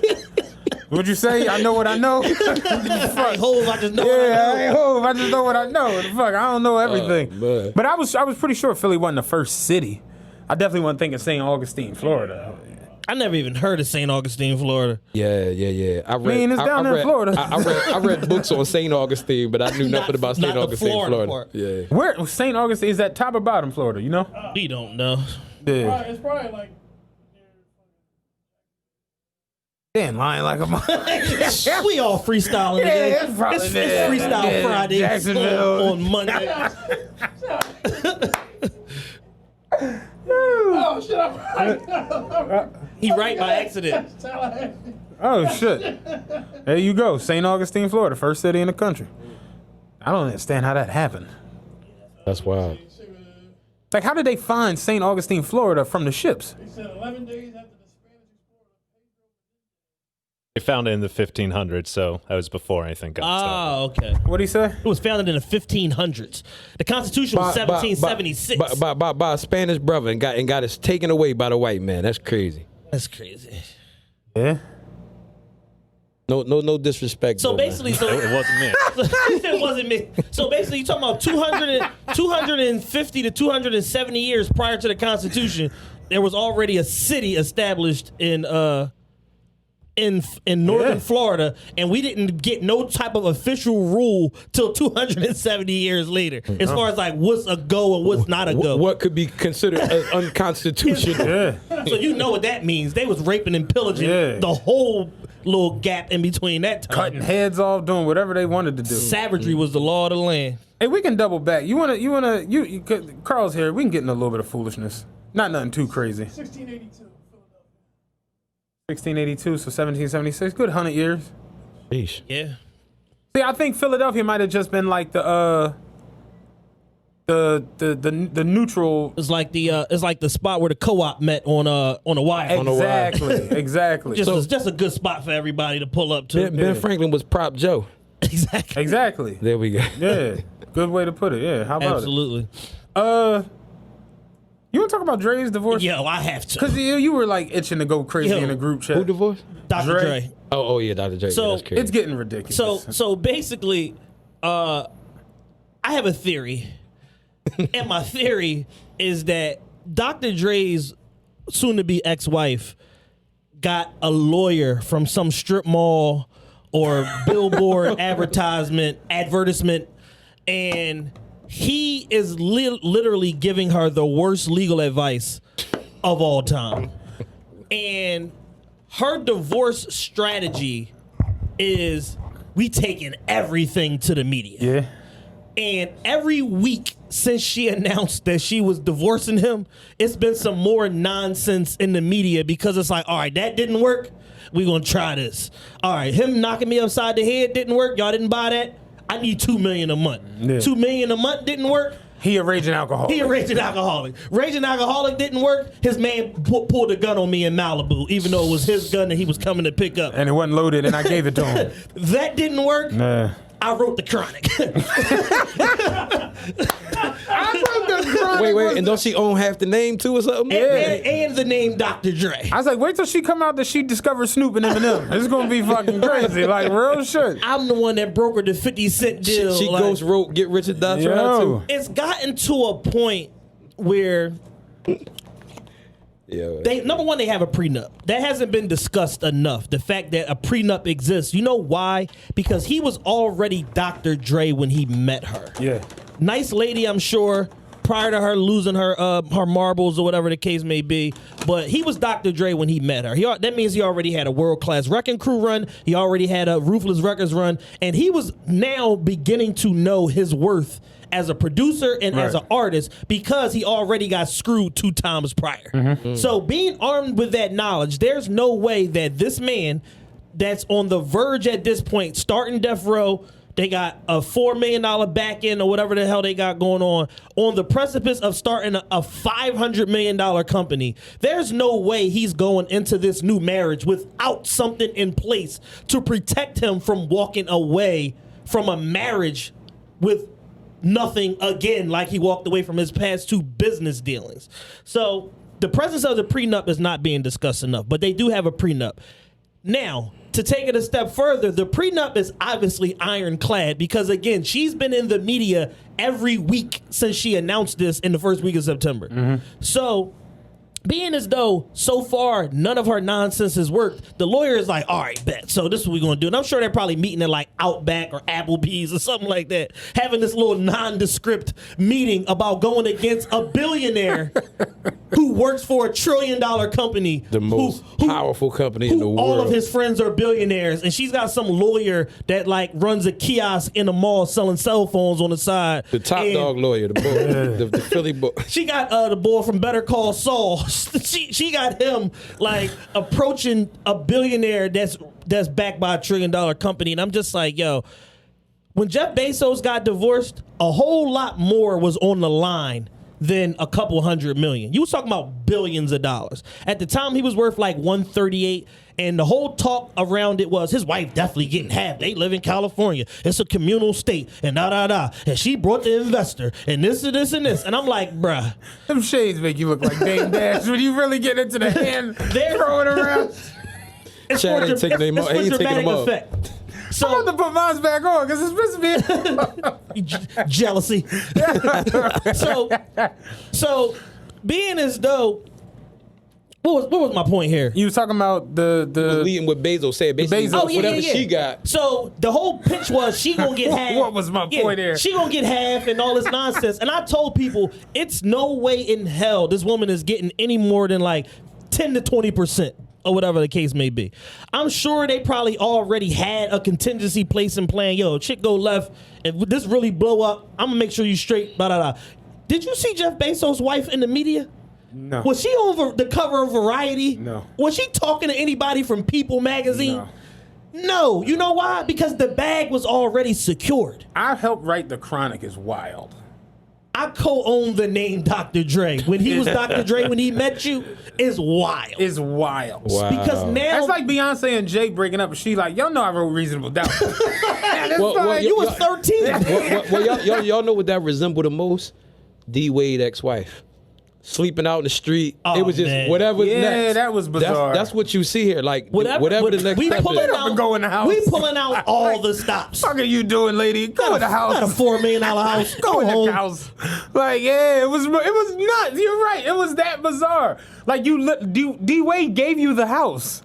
Like, He left. He left the crib. And why are you sleeping outside? Go in the house. I'm destitute. Yeah.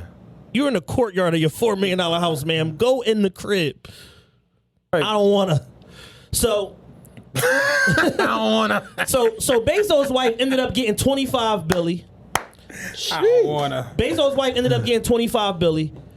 Through the pandemic, Amazon stock and all that and the valuation has gone through the roof. She's now worth 70. He's worth 200. Everybody won. Because that's a situation They where said that he's on pace to become the world's first trillionaire by 2022. Crazy. he just boosted his net worth 76 billion.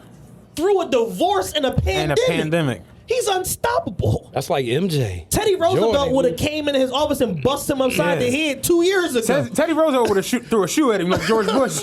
like real talk. 2 years ago. Teddy Roosevelt would have got him out of there. Like, yo, are you okay? What are you doing here? Yeah. So it's one of them situations where it's like, because you know that the prenup probably say something like 5 million or something like that. Because when you can't foresee that you're going to be a billionaire, nobody can foresee that, especially coming from hip hop and coming from Compton, California. You ain't foreseeing that you're going to be a billionaire. So it ain't no 50, 80, 100 million clause in the divorce settlement in the prenup. And she was at the time was probably happy to get that little 5 or 10 or whatever, but he worth 1.3. We got to rearrange. She's trying to renegotiate the terms. She's trying to That's what it is. renegotiate the renegotiation. Pull a Scottie Pippen. In Like, the words yeah, of I'm gonna sit out the Birdman, season. every contract can be recontracted. Yeah. And she's trying to recontract the prenup, contract. and it ain't working.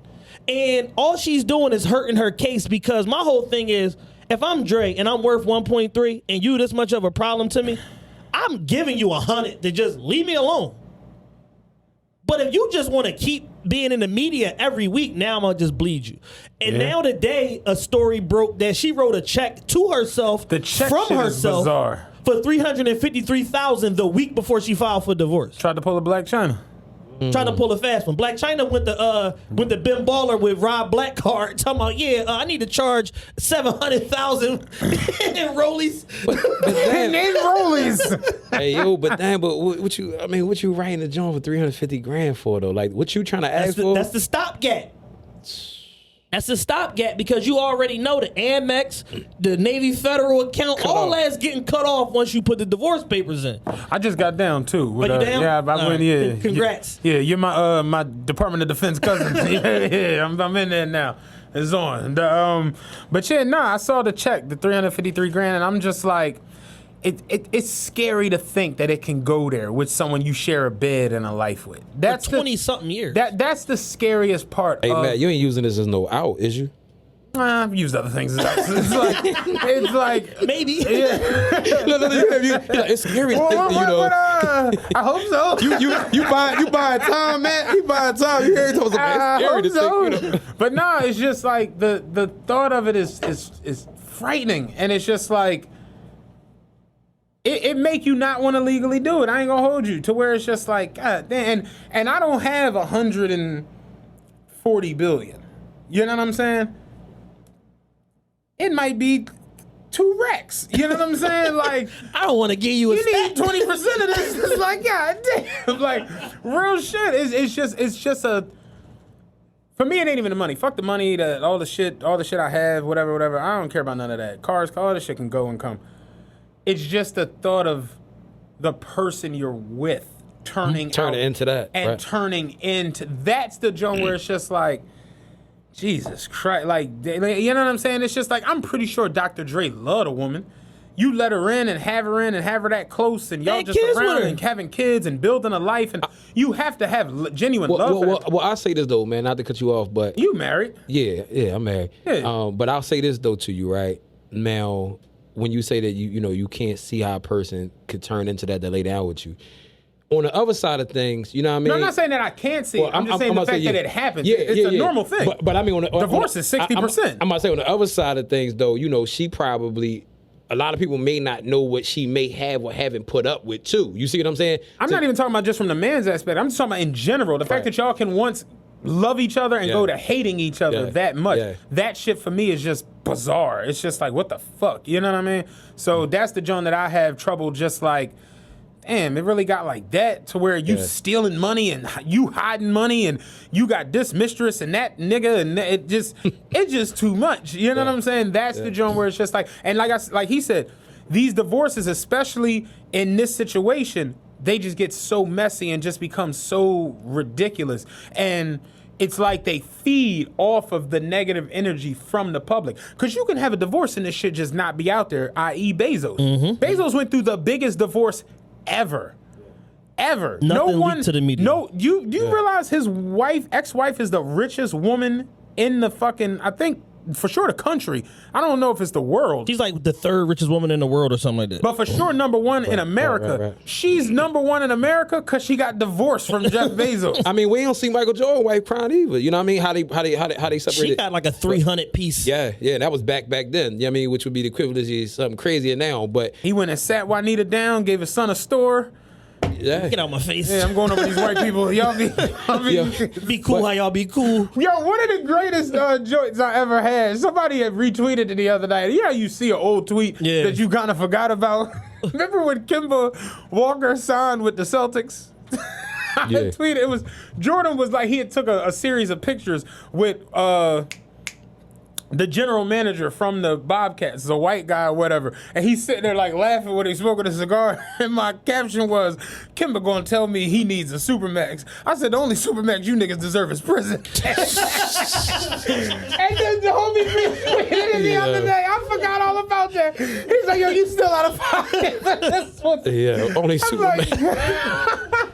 I'm like, that was the good days, man, when you can say you can anything say what on you Twitter. wanna. Oh man. They traded Kemba Walker for Terry Rozier. I ain't heard of nothing from Terry Rozier. And they trying to get rid of. They trying to get rid of Did a Terry. sign and man. trade. Get They his trying to ass get rid out of of Terry. there. I'm gonna say this though, but I think also bigger message, man. Like more on a different spin though, still along the same lines. But to Matt's point though, Matt, I think that more people, when considering marriage, man, really need to make sure that they got people, that's there to cover them and help keep them accountable through marriage.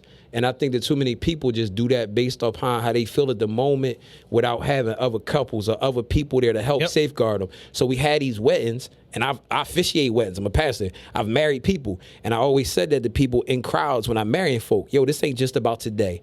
All these people that are celebrating this thing. It's the same thing with the baby showers and the reveals and all that now. We love the celebratory aspect of it. But how many of y'all really gonna make sure this kid is all right? And you know what I'm saying? And do the work. Yeah, and do the work. And the same with I said it last week. It really takes a village. Same with the marriage though. You know what I mean? Like, yo, when it's time to, who gonna check Matt when he get married? You know what I mean? Or who gonna check his wife when they get married? You know what I mean? Yeah. To hold them accountable. Like, listen, because otherwise, when two people, only just look at themselves in the mirror, that's why you see so much toxicity amongst the marriage. Because maybe Dre was doing whatever he wanted to do and ain't had to answer nobody. Maybe she was doing whatever she wanted to do, and nobody was close enough to be like, yo, y'all out of pocket. You know what I'm saying? And it's like, so more people need to consider that when getting married. Like, yo, who we really gonna go to really keep us both, you know what I mean, doing what we supposed to do so it don't get like that. To where it's like, I was talking to a homegirl of mine last week, and I was basically saying to her, like, the vetting process for people getting married, especially young people, is like non-existent. There is one.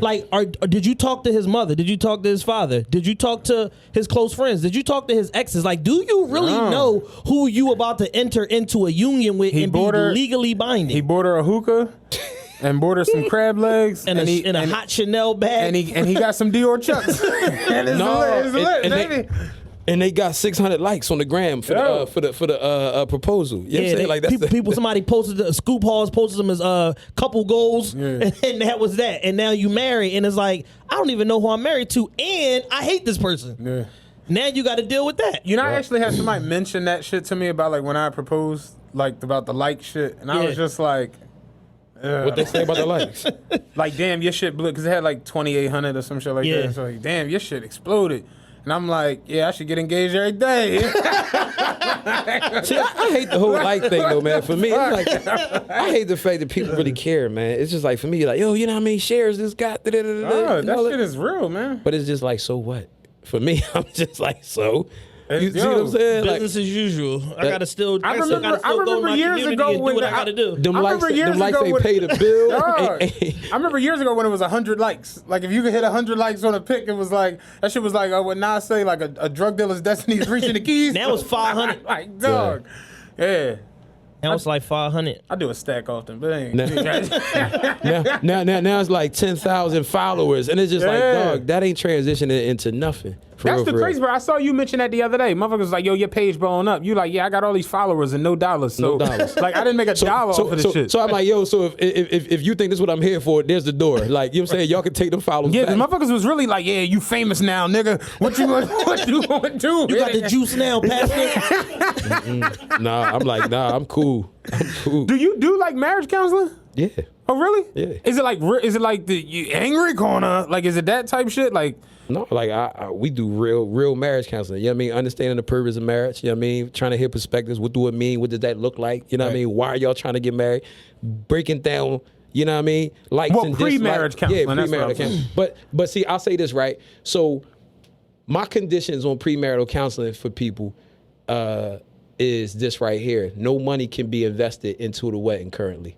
Because I'm going to tell you right now, anybody that already invested money towards the wedding is useless. Yeah. You know what I'm saying? Like, I can legit. You kind of already in there. got their mind made up. Like, because majority of what I do, right, I'm telling you right now, it'll really expose you to yourself, but also you and your spouse to each other, potential spouse. And I've watched people legitimately, like, realize we really don't like each other. And I can tell y'all really don't like each other. But guess what? Y'all got your date locked. You know what I mean? Y'all don't already announced it. Parents flying in. You know what I mean? And I'm just looking like, okay, I'm not doing this anymore. So, like, probably about the second time I did that, I'm like, okay, nah, I'm not counseling anybody who's already invested on a wedding day. You know what I mean? I'll be honest with you, yo. Like, as somebody who's like looking, into this shit, we came to the joint. I really don't want to have a wedding. Like, I really don't want to have one because that's smart. My thing is, you can go to City Hall. I get on the bus for free. We can take 17. You know what I'm saying? Listen, we don't got to pay for parking. We can catch the bus down this joint, do this shit. Damn, City Hall, quick little in and out thing. Slide over Maggiano's afterwards, get a little grub. And then we can come back and hop on a plane and go somewhere and just have a nice little, what they call it, honeymoon type situation. But my thing is investing the money into the wedding. Like, listen, I know some people who have spent 30, 40, 50. I know somebody who spent $73,000 on a wedding. They got divorced 14 months into the marriage. Yep. I know somebody and spent they took out 2 loans for the wedding. To pay the 73. I know somebody spent the bean for one. Yeah. Matt, you absolutely right. And to be honest with you, I say to the people all the time, I'm like, yo, I ain't knocking nobody's choices. But at the same time, especially when I'm dealing with Christians and I'm counseling people, like how financially, like how much is this going to draw you back? Like when you really think about your life. Do you really think God is honored, by you investing all of this in one day? As opposed to if you put up 30 racks, let's turn into LLC Twitter for a minute. Yeah. Right. But if you put up 30 racks into one day, how about if, like you said, Matt, let's say y'all put 7,500 up and went and had a good joint, good experience, whatever.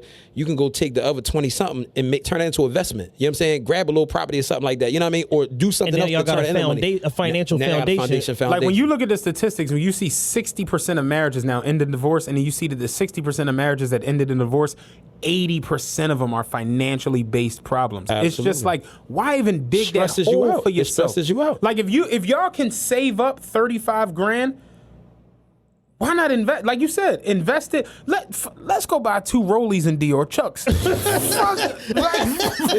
joint gotta be called Dior I'm just saying, in the grand scheme of things, it's like, why? Because my thing is this: I had the engagement. Y'all was all there. Dan, you wasn't there because, you know, whatever. You was doing whatever you was doing. But it's like, y'all was both there. It's like, the engagement was cool. And you see how I did it. At her mom's house. Everybody come. We all here, you know, whatever. Food, drinks. It was fun. But when you get into the wedding aspect of renting out a venue or renting out this place or this museum, you know how motherfuckers get with weddings. 17 limos. Listen, no matter what you do for a wedding, my mom said this shit back in the day. No matter what you do, no one's going to be satisfied at your wedding. $115 a plate. I don't even like that many people. Doug, you can literally have Beyonce come sing at your wedding. You know what people gonna say? Why they ain't get Celine Dion? Or why she ain't sing that other song?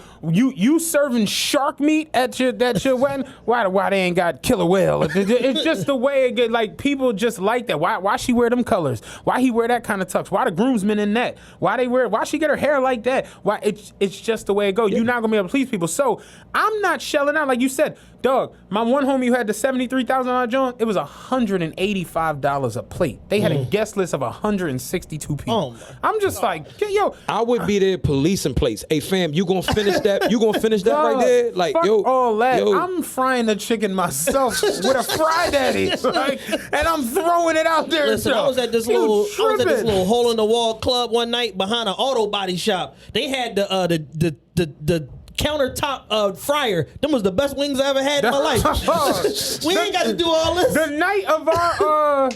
night of our podcast, the after party, another group was in there and they had a engagement party in there, and people was like, why they have an engagement party at Mirage? I'm like, it's free to get in here tonight. They smart. Hey, lamb chops are delicious.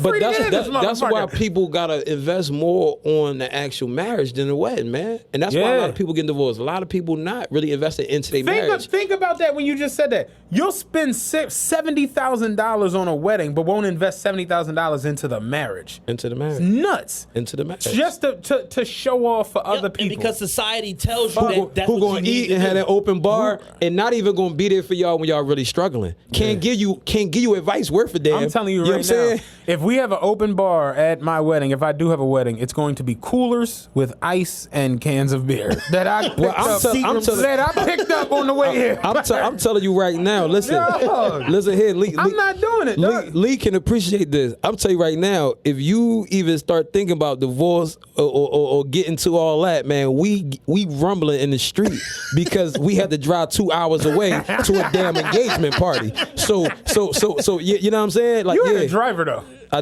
did. Yeah, but no. But minister from my church drove, Hey, man. listen, it was a Suburban and you were in the back. That's how you gonna tell the story. I pull up. It was a Suburban and you was in the back. Oh man. But no, real talk. The more and more I think about it, and the more and more I just look around, I'm just like, I can't see me dumping this money into a wedding. I just can't. Smart man. man. And again, like you said, it's not no knock. You want to have a huge wedding, so dude from my I'm cool with. He about to have a big joint. It's like he got a guest list of $150, $170, some shit like that. And my thing is, big tripping. I don't know 170 people on an intimate level that I feel like deserve to be in my space. I don't know 30.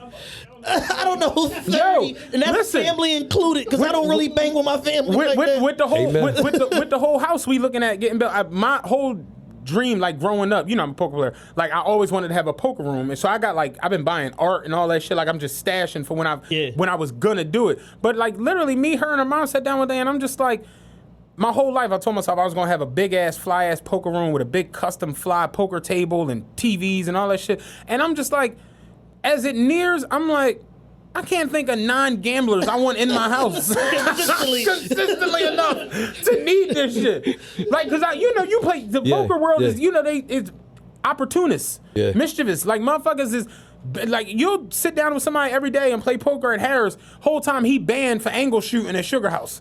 And it's just like, that's the way it go. That's what it is. Yeah. So it's like that. Just by nature, if you're gambling, it's a underbelly of society. I can't think of 9 of them that I want in my crib often enough. 9 scumbags you can tolerate with money on the line. Like, just knowing that I can't. So I'm just like, and that's really where I've gotten when it comes to like the marriage aspect. It's like, I can't think of 150 people that I would need. I would have to start inviting like old teachers, just anybody. everybody. Camp counselors. Hey, and shit. Mrs. Johnson, what you doing on the 13th? Like I can't think of 150 people that I want in my.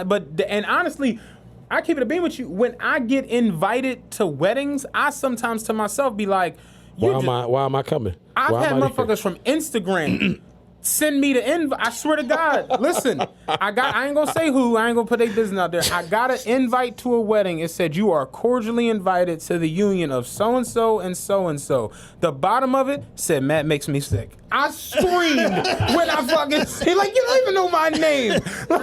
It's just bizarre. Matt makes me sick and guess. And yes, like I show up and sign the book. Matt makes me sick. Yeah, plus one. Do I put my IG name or my Twitter name? Yo, real talk. I write Matt Kane, motherfuckers like, damn, cuz you ain't signed the book. You ain't signed the book. I invited Matt sick. makes me sick. I don't know who this Kane character Yo, is. real shit. And it's just like, that's really like you said, Yeah. the show off. Yeah. It's the, it's lit. Like, that's really where we in the it's lit culture. It's Yeah. crazy. But that marriage shit just, I don't know. I want to do it, but I don't want the wedding. Cause aspect man, of it. listen, you can go ahead and do just like you said, man. You can go ahead and get married downtown somewhere, pay, do a destination, even fly you a darn cameraman out Real talk. for a fraction Of of what what a you gonna wedding pay for costs. that. And guess what? All the photos and all that'll be crazy. Real Take the talk. dress, take the tux with you. Yeah. and And it'll just be do it crazy. there. You know what I mean? Spend damn 10 days there if you want to. I told her, like, I was even like proposed us doing like a multiple destination joint where it's like we go to Paris, then go to Abu Dhabi, then go to Sydney, Australia, because those are 3 places she like really wants to go. And it's like Yeah. I would rather put the money up for that Yeah. than opposed to giving these niggas salmon. that just to me, I don't really care about that. Invest in some counseling though too, man. You know what I'm Yeah, saying? definitely. And get yourself over to a church somewhere. Some people can hold you I'ma accountable. come to your 'Cause, church. yeah, I've been hearing that, man. Hey, Chad, I heard that since night. He said they lied to my wife Oh, with his Lord, here we fiance go. right in front of us 5 years ago at night market. Yeah. You know where the church at, man? Yeah, Definitely we gonna come coming to the church. We fellowship. definitely coming through. Yeah, Lee, because you know he got a church, right? You know what I'm saying? Like, man. I was working on Sundays. You know what I'm saying? Like my schedule changed. I was working Yo, on Sundays. listen, he ain't even made it to virtual church. I've watched virtual church. I've watched you a couple times on Facebook. I don't know. Hey. I don't know. I gotta go. I gotta- Gotta check the. Click on the viewers. I be in there. I be watching the joint on Facebook every now and then and shit. Oh, but no, wow. I'm gonna come. I'm gonna definitely slide. Yeah, man, because yeah, I mean, Lee gonna have to get beyond Matt knowing it all. You know what I'm saying? Like they gonna have to stay married. You know what I'm saying? So Matt gonna need some accountability, Real man. quick, can we talk about the NBA, do it. the playoffs, real quick before we get out of here? The Clippers Oh my are goodness. who I thought they were back in October. I called it. Did you see the day that they reported Paul George had called a meeting after the joint and said, I don't feel like anybody should worry about free agency or trades. We need to all come back as this team and make another run at it next year. And they said it was met with eye rolling and They looked at him like you. I was cracking up. Pull this stance up. This you. This Yeah. you. Yeah, this you way off P. This you. When he shot that shot and it hit the side of the backboard, I'm just like, It's this over. is just pack demoralizing. it Yeah. So I mean, I called it back in October. The opening night, the Lakers played the Clippers, and it was, the Clippers won. There was all this overreaction about, the Clippers going steamroll through the season, and I'm just like, nah. Honestly, I'm gonna keep it a bean, and I'm a Lakers fan. I'm a LeBron guy. I'll keep it all the way live with you.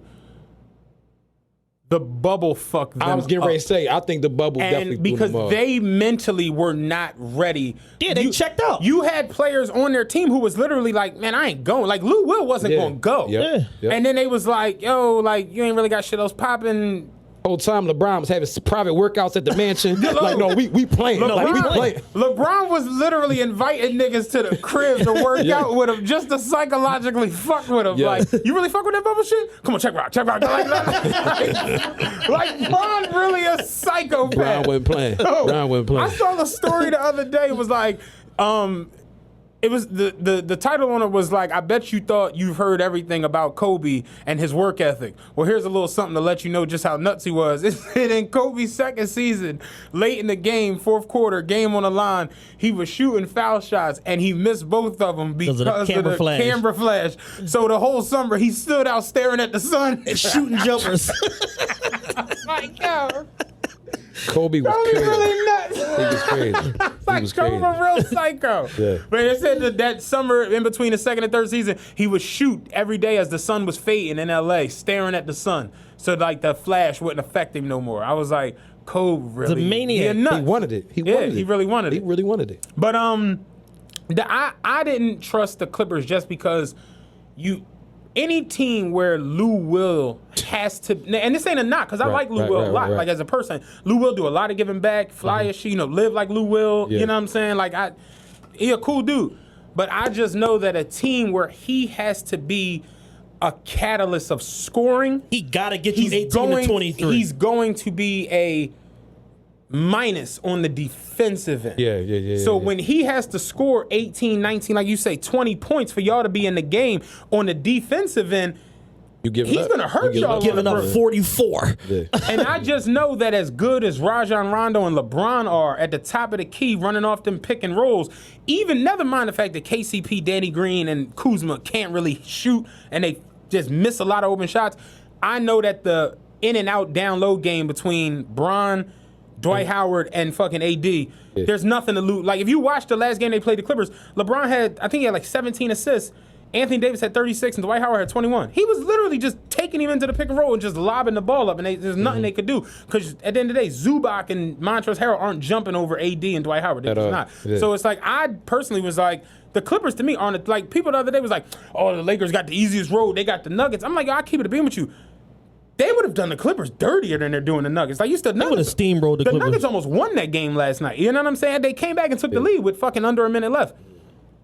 I feel like the Nuggets are a way different matchup. Like that's again where that whole matchup shit matters. Well, I'm gonna tell you this though. I think the bubble hurt the Clippers, right? It definitely hurt the Clippers, 100%. And I think the biggest thing that hurt with the Clippers is you gotta realize the Lakers and the Nuggets are teams that have been actually playing actual team ball with each other for a lot longer. Clippers was still coasting because you had Kawhi taking days off. He was literally taking, resting. And they still had to gel. Yeah. And because it was, the season was truncated and they took that break, Lou was somewhere in the club, you know what I'm saying? You still Lemon Pepper Lou. You know what I mean? You had everything else going on. And then like you said, Matt, they really wasn't even fully committed to wanting to have to play. You know what I mean? Yeah. So like with that being said, you saw them failing to gel. Paul George was just all over the place mentally. He's fragile mentally. You know what I mean? LeBron was just fucking with him, I think, honestly. Like, LeBron was leading that whole charge like, this shit need to end, and we need to leave. We need to cancel the bubble today. They like, why you sweating? Don't worry about that. Like, niggas just came from working out. Don't worry about that. We need to all get the fuck out of here. We should have never came here, We should man. have never came here. Y'all not leaving? LeBron a piece of shit. Yeah. So it's like, me personally, I never trusted the fact that they have Lou Will as a catalyst for their scoring because I know he hurts them defensively. Yeah. Now, on the flip side, the Nikola Jokic, It's amazing. he was all that. I amazing. talk a lot of little shit about him last night. Did you watch the shit down the street? Yeah, I watched the whole fourth quarter. I tweeted it. It's so decent to see in 2020 two 7-foot centers take over a game down the stretch and go back and forth for 20 points. Oh, Like, he's who would have tough. thought that you see that Oh, no, he tough. in 2020? AD and him scored the last 20 points. Yeah. It was nuts. They were just literally going shot for shot. Jokic is tough, man. He's all that. And top 5 passer in the league. And he's a Yeah, real center. he's a real center. He's really, he's so crazy because he's like flabby and out of shape. And he does it from every spot on the They floor. got That's a the most picture of him impressive part of it. as a kid. He's Yeah. like eating a fucking like a corn dog, and he's flabby and shit. Sitting there like, this is the best center in basketball. And it's like, he all that. Like I like him a lot. He dominates the game in so many different ways, like with his passing, with his scoring, with his rebounding. Like, and he's not really defensively sound like that, but Yeah. he give you the And he effort. give the effort. He Yeah, give give the the effort. effort. Yeah. And he made a decision last night. I'm going to the block. He played old school bully ball. Yeah. He took AD right down and Yes, hit him he with did. the jump hook with no jumping. With no jumping. Just the simple little, there you go. Just Lord I'ma that. throw this Yeah, on there. Lord that. Nigga, Lord that. Yeah. No. The, And AD took advantage too where he could go out. Hit the outside. I feel like we're looking at, as I look at it right now, I feel like the Lakers are the better team than the Nuggets. For sure. And I feel like the Heat are a better team than the Celtics. And I ain't gonna hold you. I like that little shit with Tyler Hero and Gordon Dragic and Jimmy Butler because it's like they play off each other very well. Yeah. Like Gordon Dragic has been amazing. And Jimmy don't care about scoring. That's what I'm saying. And that's the whole thing where it's like you look back at the Sixers and how they all that dissipated. His whole thing was put the ball in my hand. We gonna figure the rest out. I'm not saying put the ball in my hand so I can take all the shots. I know where these two dummies that y'all got need to be on the floor. And Ben is a facilitator, but he's stupid. So let me, the smart guy, tell them where to be and put us in a position to win. And Brett Brown fought with him about get it. Ben some easy baskets. And now he about to go to the finals. I'm gonna be real, man. I want to see the Lakers and the Celtics, man. The whole universe want to see the Lakers and the Celtics. I'm gonna be real though, because I said don't. it to my wife though. NBA playoffs, man, come down to stars. I do not want to watch LeBron and AD because again, Miami's a good story, great story. Jimmy Butler has been amazing. You go play the Lakers in the finals, and guess what? Who's the star though from the Celtics? Tatum. You got Tatum. You got Kim. I don't think you Tatum got a bigger star than Jimmy Butler, yo. But you got Tatum, you got Kimba, and you also got Jaylen Brown. They all still, you got multiple All-Stars at least. I'm not trying to go see LeBron in them and Rondo in them because Rondo's going to punk Dragic. You know what I'm saying? I'm not trying to see LeBron go out there, have his way. But with the Heat, you got a bona fide star in Jimmy Butler. You got one of the best rookies in the league in Tyler Hero. Gordon Dragic is an all-star. And Iguodala's a finals MVP. Get this, though. He would die. Spoelstra back coaching against LeBron in the finals. Yo, I think that's a decent storyline. You going to see them D-Wade and his earring would pop up every night. You know what I'm saying? I hear all that. His blonde hair. I hear all that, right? But that's the podcast and media point of view, right, for the storylines. That hero be hit or miss too, because he becomes a volume shooter at times. You know what I'm saying? And when you get in the finals, when it's for all the marbles, and you got King James locking in all the way in, AD turning into totally different animal right now because his whole morale, like, yo, I never even got this far. Duh. So now I'm going off. It's limitless. He took a limitless pill. I personally think that the Heat would just be a better contest than the Celtics. I think they end up with the Celtics just a sweep. I just don't see Jaylen Brown in them. Think about LeBron was running over them by himself with Cleveland. They could score. He ran over them. They was puppies though. Yeah, But I'm about to say, still. no, because Jaylen Brown and them was young boys, so they wouldn't.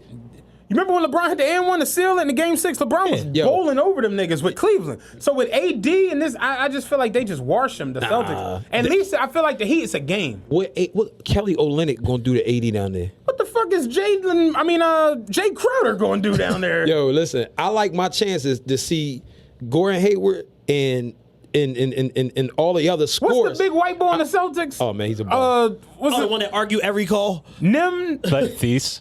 Feast, Yeah. some shit. Yeah. Yeah, it's like, what's he gonna do with AD? He argue every call. But here's my point though. Again, now playoff basketball, you got three dudes, and even you can throw Hayward back in the mix, who can all go for 20, and they all been consistent scorers.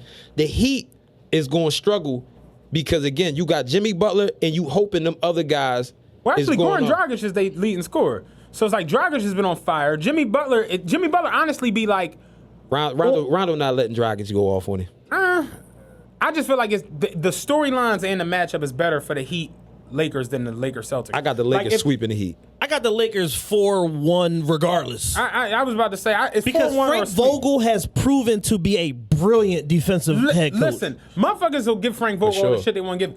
When he realized against the Rockets, like, oh no, we got to go small. We got to play the fucking small ball with AD at the 5. Boom. AD goes into the 5, lock him up at the perimeter. It was over. It's a Rizat. Over. Now I told my man, starting when the Nuggets joined, I'm like, you're going to see a lot more Dwight Howard rotations. Yeah. And honestly, I was saying it to one of my homies last night. You realize just in these last 2 games how much better Dwight Howard is than JaVale McGee. Like, at the end of the day, JaVale McGee is a double champion, but Dwight Howard really is a 3-time defensive player of the year. And you see just how he can do little shit to where he as good as we just talked about Jokic, Dwight had him irritated like a motherfucker. Dwight IQ. Out of the last 8 quarters, 6 of them, he's literally had Jokic all over the fucking place. He had Jokic with 4 fouls in the fucking first half the other night. So it's just like, Dwight Howard is still very fucking good at basketball. And that's the joint that, what's the white dude to be with Reggie Miller? Kevin Harlan. Harlan was saying the other night. This is just veterans running. Like, LeBron is 17 years in. Dwight Howard is 16. Rondo is 14. Like, these ain't young niggas. Right. They just old niggas that's Right. like the old nigga that come to the park on a pedal bike. Right. And he starts saying, come on, young boy, you don't know what the fuck you they like. And start fucking with Well, you. then, with all To the due point where you respect, ready? too. I'm about to sock shit old. And with all due respect, Bam, good defender too. Bam, all that. Definitely good Bam, defender. all So that. yeah, he might be able to, you know what I'm saying, somewhat try to check AD, even on the perimeter aspect, match his athleticism. But to your point, the veterans, they not letting Hero go off. None, Hero, not they not It's going gonna be a show and prove. And listen, and Danny Green still can play defense. A little bit.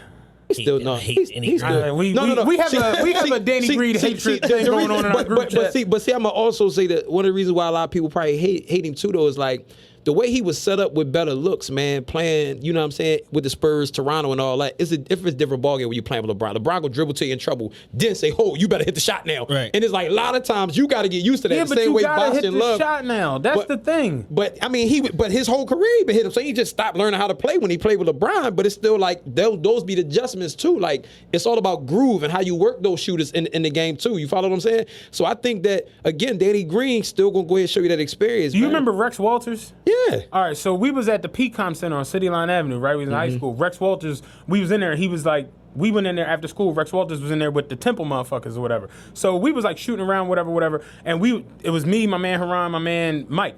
And they was like, basically on some like, yo, let's play 2-on-2, but nobody was in. So Rex Walters came over and was like, come on, I'll run with y'all. And I don't even play basketball. They play basketball, but we started playing. And my man Mike was like, basically fucking with him, like, you old, whatever. And when I tell you, like, he was didn't doing, miss. So it was me and Rex. This is the funniest shit ever. Me and Rex Walters versus my man Smoke and my man Mike. And my man Mike played ball, 6'3", played ball. He couldn't do nothing with him. Right. And he had me knocking down Jimmy's like a good little role player. This shit was, I was coming off the wing, little 8-footer, knocking shit down. It's just like, yo, when you in that position, Yeah.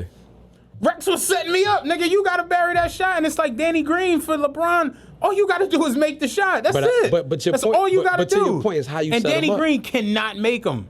He'll, like Ross said it the other night, he'll have that one game in the finals where he knocked down 6 for 7 for 3, and you know he got 27 points, and everybody listen, like, oh shit. But like you said though, he set you up. It's about how you get set up. Like I said. Well, I'm a different animal. You know what I'm saying? Listen, You put me in a position. I'm telling you right know now, what I'm though, saying? but I'm telling you right now, the previous places he been at, Toronto and San Antonio, the way they set you up was great ball movement. Yeah. And LA's different because Brian holding that thing up till he feel like he want to make a decision. Right. It's not the same. It's like, yo, it's like Somebody the other day was imitating. He was like, Bron be standing there staring at the line spin on the ball so the clock get to 6. Then he jump into the joint. Yo. It's like, yeah, real shit. So it is difficult. It's like Bosh had to figure that out too for like a couple seasons with find the his Heat. role, yeah. Right. So it was like, all right, I know when you about to kick it to me. Now I've adjusted to become a more of a spot up guy. Yeah. So that's what I'm saying. But I still feel like in them finals, you're gonna see them vets, like you said, become them veterans. Yeah, man. the lineup And shortened. Yeah. You're only running 7 motherfuckers, maybe. You know Yeah, what I'm saying? they gonna sweep the Heat. So I'd rather see at least the able scorers because I feel like we gonna I still feel at like least it would see be halfway some competitive- of a good matchup. 2 things I saw that like kind of bugged me over the last couple of days.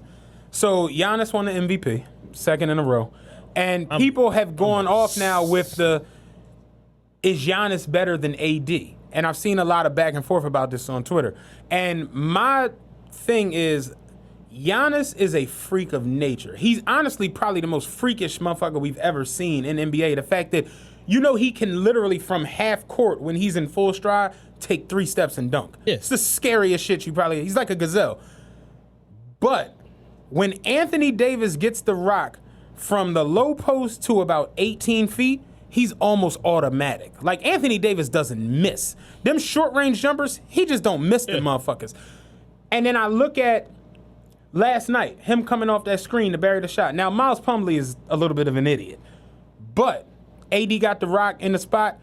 I don't think Giannis hits that shot. He's not even taking that shit. That's what I'm saying. Well, Giannis got to hit he got to get better with the shot. But I'm gonna say this, man.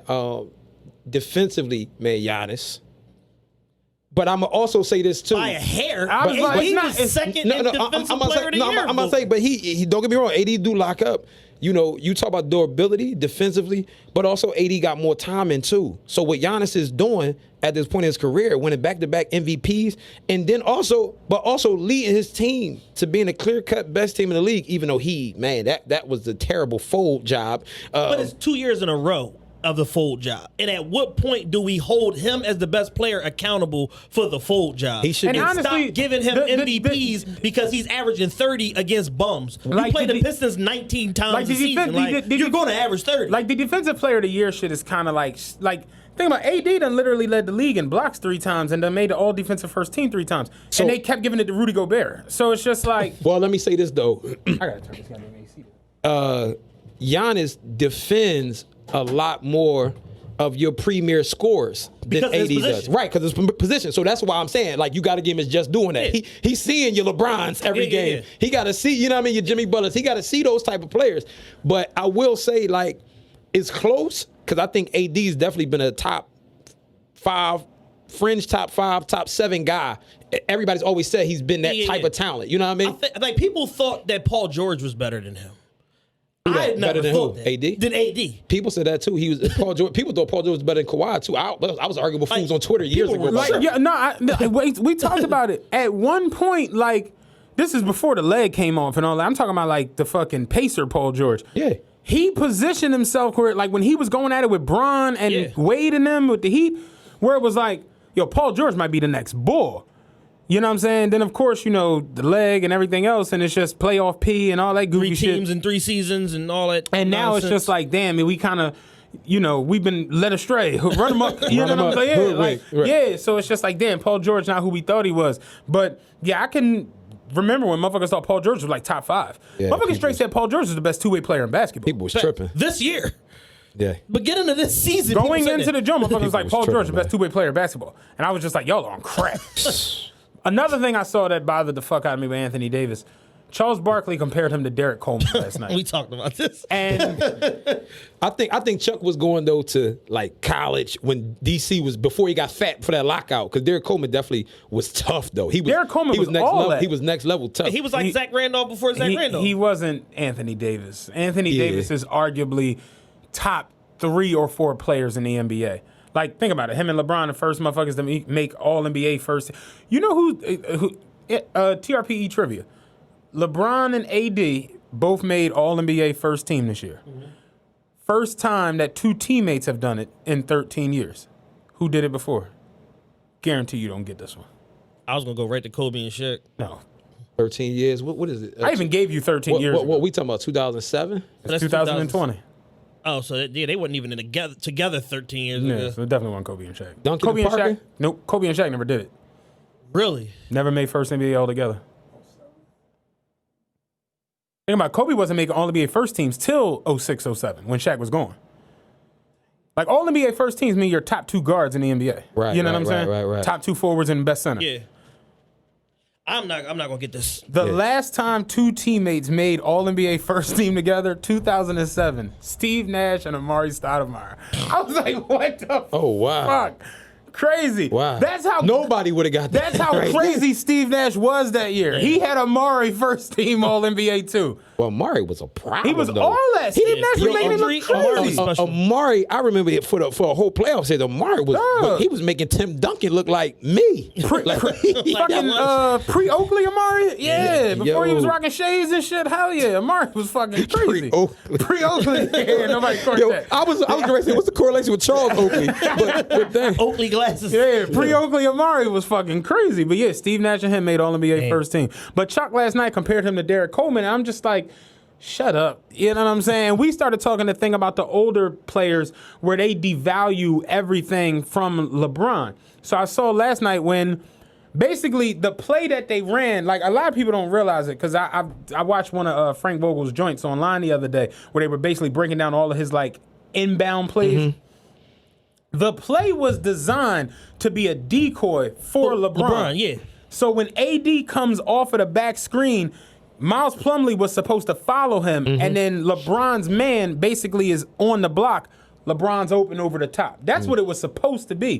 But when Rondo, being as good as he is, he saw Miles Plumlee stop and bounce past it in AD. We got the wide open shot. Of course, AD buries it. But that wasn't a design play. It was for LeBron. So, of course, motherfuckers last night went off and was like, oh, LeBron, he better be lucky he got AD. See, I be telling y'all, LeBron, he ain't it. You know, he need that player. Da-da-da. And I'm just like, bro, LeBron done hit more late second shots in the playoffs than any other human ever. So last night I saw a motherfucker, and you know the comments, like you say all the time, the comments, you try to just ignore them, whatever. But I'm on Facebook, and I just didn't like his face, like in the little Abby. little circle. Yeah, that little circle, just his face just irritated me. So he was like, I be trying to tell y'all, LeBron a bitch ass nigga. Y'all be trying, Goodness.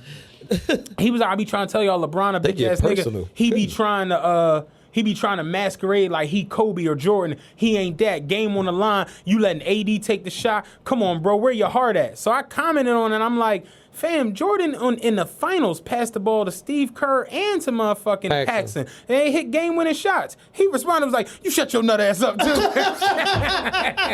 Stop ruining my narrative. Yeah, you ruining shit with your facts. Get the fuck out of here. When all else fails, just get belligerent. Yeah.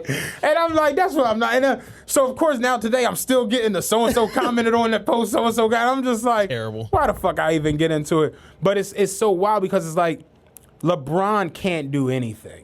And it's so annoying because at 17 years, you would think the man's just earned the right to just be out there. And I had the conversation with my homie the other day, and I'm like, you know what I'm loving the most out of this situation is? In 3 years, when LeBron officially retires, he done did his 20 and he gone. People gonna be like, damn, ain't nothing left. Who next? AD's gonna be the best player in basketball because AD's getting better every single night. AD's gonna be outrageous. I don't know about that. I'm telling you, dog. Think about it, AD top 5 now. AD top 5 now. But I'm gonna tell you right now, like it or not, I know where you're going. like it or not, that boy Luka Doncic gonna be around. Oh, that wasn't where I was going. Oh no, that's where I'm going. Luka triple. I was what I was going to drop say. 40 on you. And I think Luka's all that. He's going to have to get a way better team though, because they honestly blew like fucking 15 games this year. for sure. It was just ridiculous. For sure, yeah. So it's like, yeah, they're going to have to get a better team But around Mark him. Cuban gonna do that though. Mark Cuban's going to be out there. You know what I'm saying? He's going to be on the floor. He gonna be playing himself. shooting Yeah. guard. Yo, I'm running point this year. Mark Cuban gonna campaign, and it ain't gonna be hard to get nobody there to play with Luka. It's gonna be easy. Yeah. The Clippers were Kristaps getting ejected and being injured away from getting bounced in the first round. I was going to say, the Clippers blew an 18-point lead in the first game. Because they could have easily been up 3-1. Luka a different type of dog though, man. Luka's all that. Luka the type boy that's gonna really sit there and probably say like, Brian, I want to spend the offseason with you. Yeah. You know what I mean? I'm gonna learn from you. And I think AD though being under Bron night in and night out, it's just rubbing off to where it's just like he not afraid to take that shot. And he said like, I want that shit. His biggest thing coming into the season was like the durability questions, and I think he proved everybody wrong. Yeah, with he's that. been Like, excellent he this year. playing every game. But my question is this though: is AD when LeBron gone, is AD, which has yet to really remain to be seen, going to be able to elevate his team the way Luka can?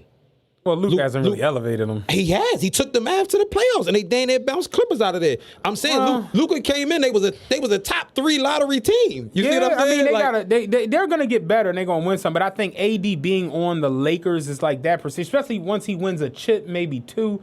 I will say this: the Lakers have to win a chip this year. Like anything outside of the chip is a failure. Yeah. Oh yeah, they can't go in there and play around. They can't even have like a contest in the finals. They got to go out there and obliterate. Like somebody. they have to. Well, I'm gonna be honest. I think this probably gonna be the last year of them having to be able to win one. To be honest Listen, with you. that's where I was about to go. Yeah. Because I keep it to be with you, and nobody really wants to talk about it.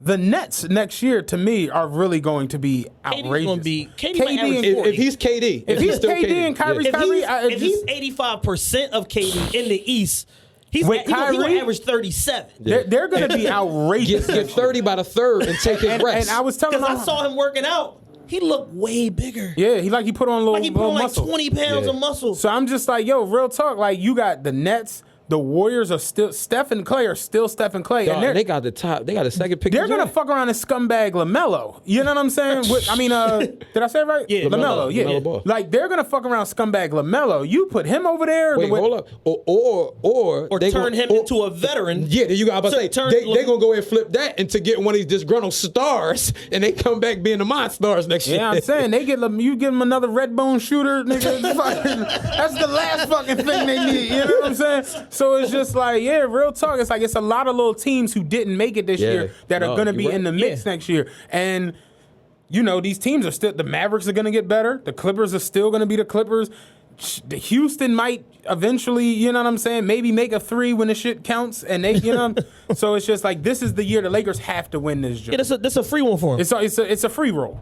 All my gamblers. And don't get it twisted, man. You know what I'm saying? I got always lobby for my boys, but the Knicks then turned into like mini Rock Nation. You know what I mean? Steve Stout, World Wild West. You know what I'm saying? We about Leon Rose. Leon Rose. We ready to finagle some stars over there. The garden ready be popping. I wanted KD to go to the Knicks. It's just that with Did you see know what with KD Dolan said running about the it? team is just like They should have had it's two like a brothers in there last year. That's Exactly. what it was. Did you see what KD said about going to the Knicks?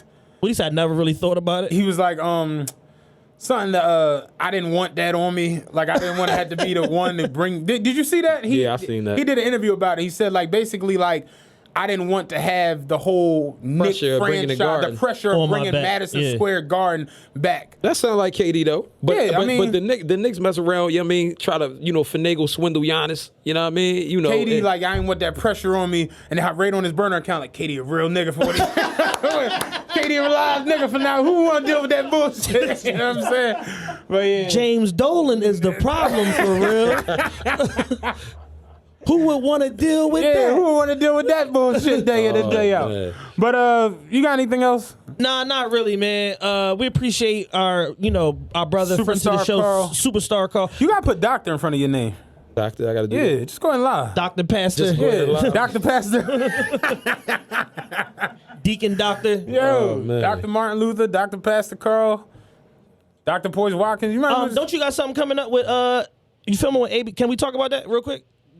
I mean, Filming with some people today. I don't want to say Yeah. who. Filming with some people today. It'll be out in a couple weeks. yeah. It's also WHYY got a special too. They asked me to plug it on my social media, but about gun violence in Philly, TV special coming out the 30th, and a couple other stuff coming down the pipeline. But You really everywhere, man. This is like lit to see. Oh, It's yeah. lit. No, definitely everywhere. But you know, Friday, you know, Chick what I at mean? my job the other day, This she drop of the day? admit she was like, she of course she didn't know I knew you or whatever. She was like, yeah, I'm watching this thing from last night. Apparently some hood pastor was like going off on Trump or whatever. And I was like, nah, that's my man Carl or whatever. She was like, oh, you know him? And I was like, yeah. And she was like, do you really know him? And I showed a picture like of us like just some random like here. I'm like, she was like, oh damn, yeah, that's him. That's the boy. Yeah, damn. He looked a lot less angry than what he was last night. I was like, that's just Carl face. That's how he That be. really is just my favorite. Yeah. But and I mean, she was like, yeah, it was decent, you know what I'm saying, to see what he said or whatever. And I'm like, yeah. She was like, is he a real pastor? I'm like, yeah, no, he real dude. Remember them couple years where it was like, is Carl a real pastor? Was like even when you came to my girl crib or whatever, they was like, Carl came in, introduced himself, was like, yeah, you know, they was like, yeah, I do 2 churches. And my stepsister was like, ain't that the one y'all be having on y'all show? I was like, yeah. She was like, is he like a real pastor? I'm like, yeah, like Absolutely. That's what I told you. Go to WWE, dog. Like people think it's like a gimmick. man. It's like, nah, that's a real. You know what I mean? Well, listen, I'm gonna tell you this. Friday, Get you man. some funky suits. Friday wildin'. night, man. Friday night, 7 to 8:30, man. We gonna be at 52nd and Market. It's gonna be like an outdoor just worship experience, man. We bringing love to the streets, just having people out there, man, just praising God, because it's time for us to just come together as a people, you know, try to bring healing to the city. Multitude of things though we got going on, man. You know what I mean? Still mentoring our boys, taking them on monthly trips.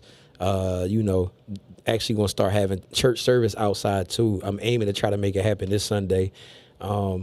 Plus a plethora of other things that we're doing, just as far as trying to reduce violence in the city and whatnot, Yeah. man. So, you know, yeah. So all that's coming down the pipeline, man. That's what's up, Stay man. tuned. Yeah, appreciate you coming, man, with everything. Appreciate going you on. coming. Appreciate all the work that you're doing in the community, the real work, working with the city. You know, most importantly, touching the people and still being available for TRPE, man. Thank you. No doubt. Yeah, definitely. We'll be back next Monday. Facts. We're on a roll. Yes. We'll be back. Peace.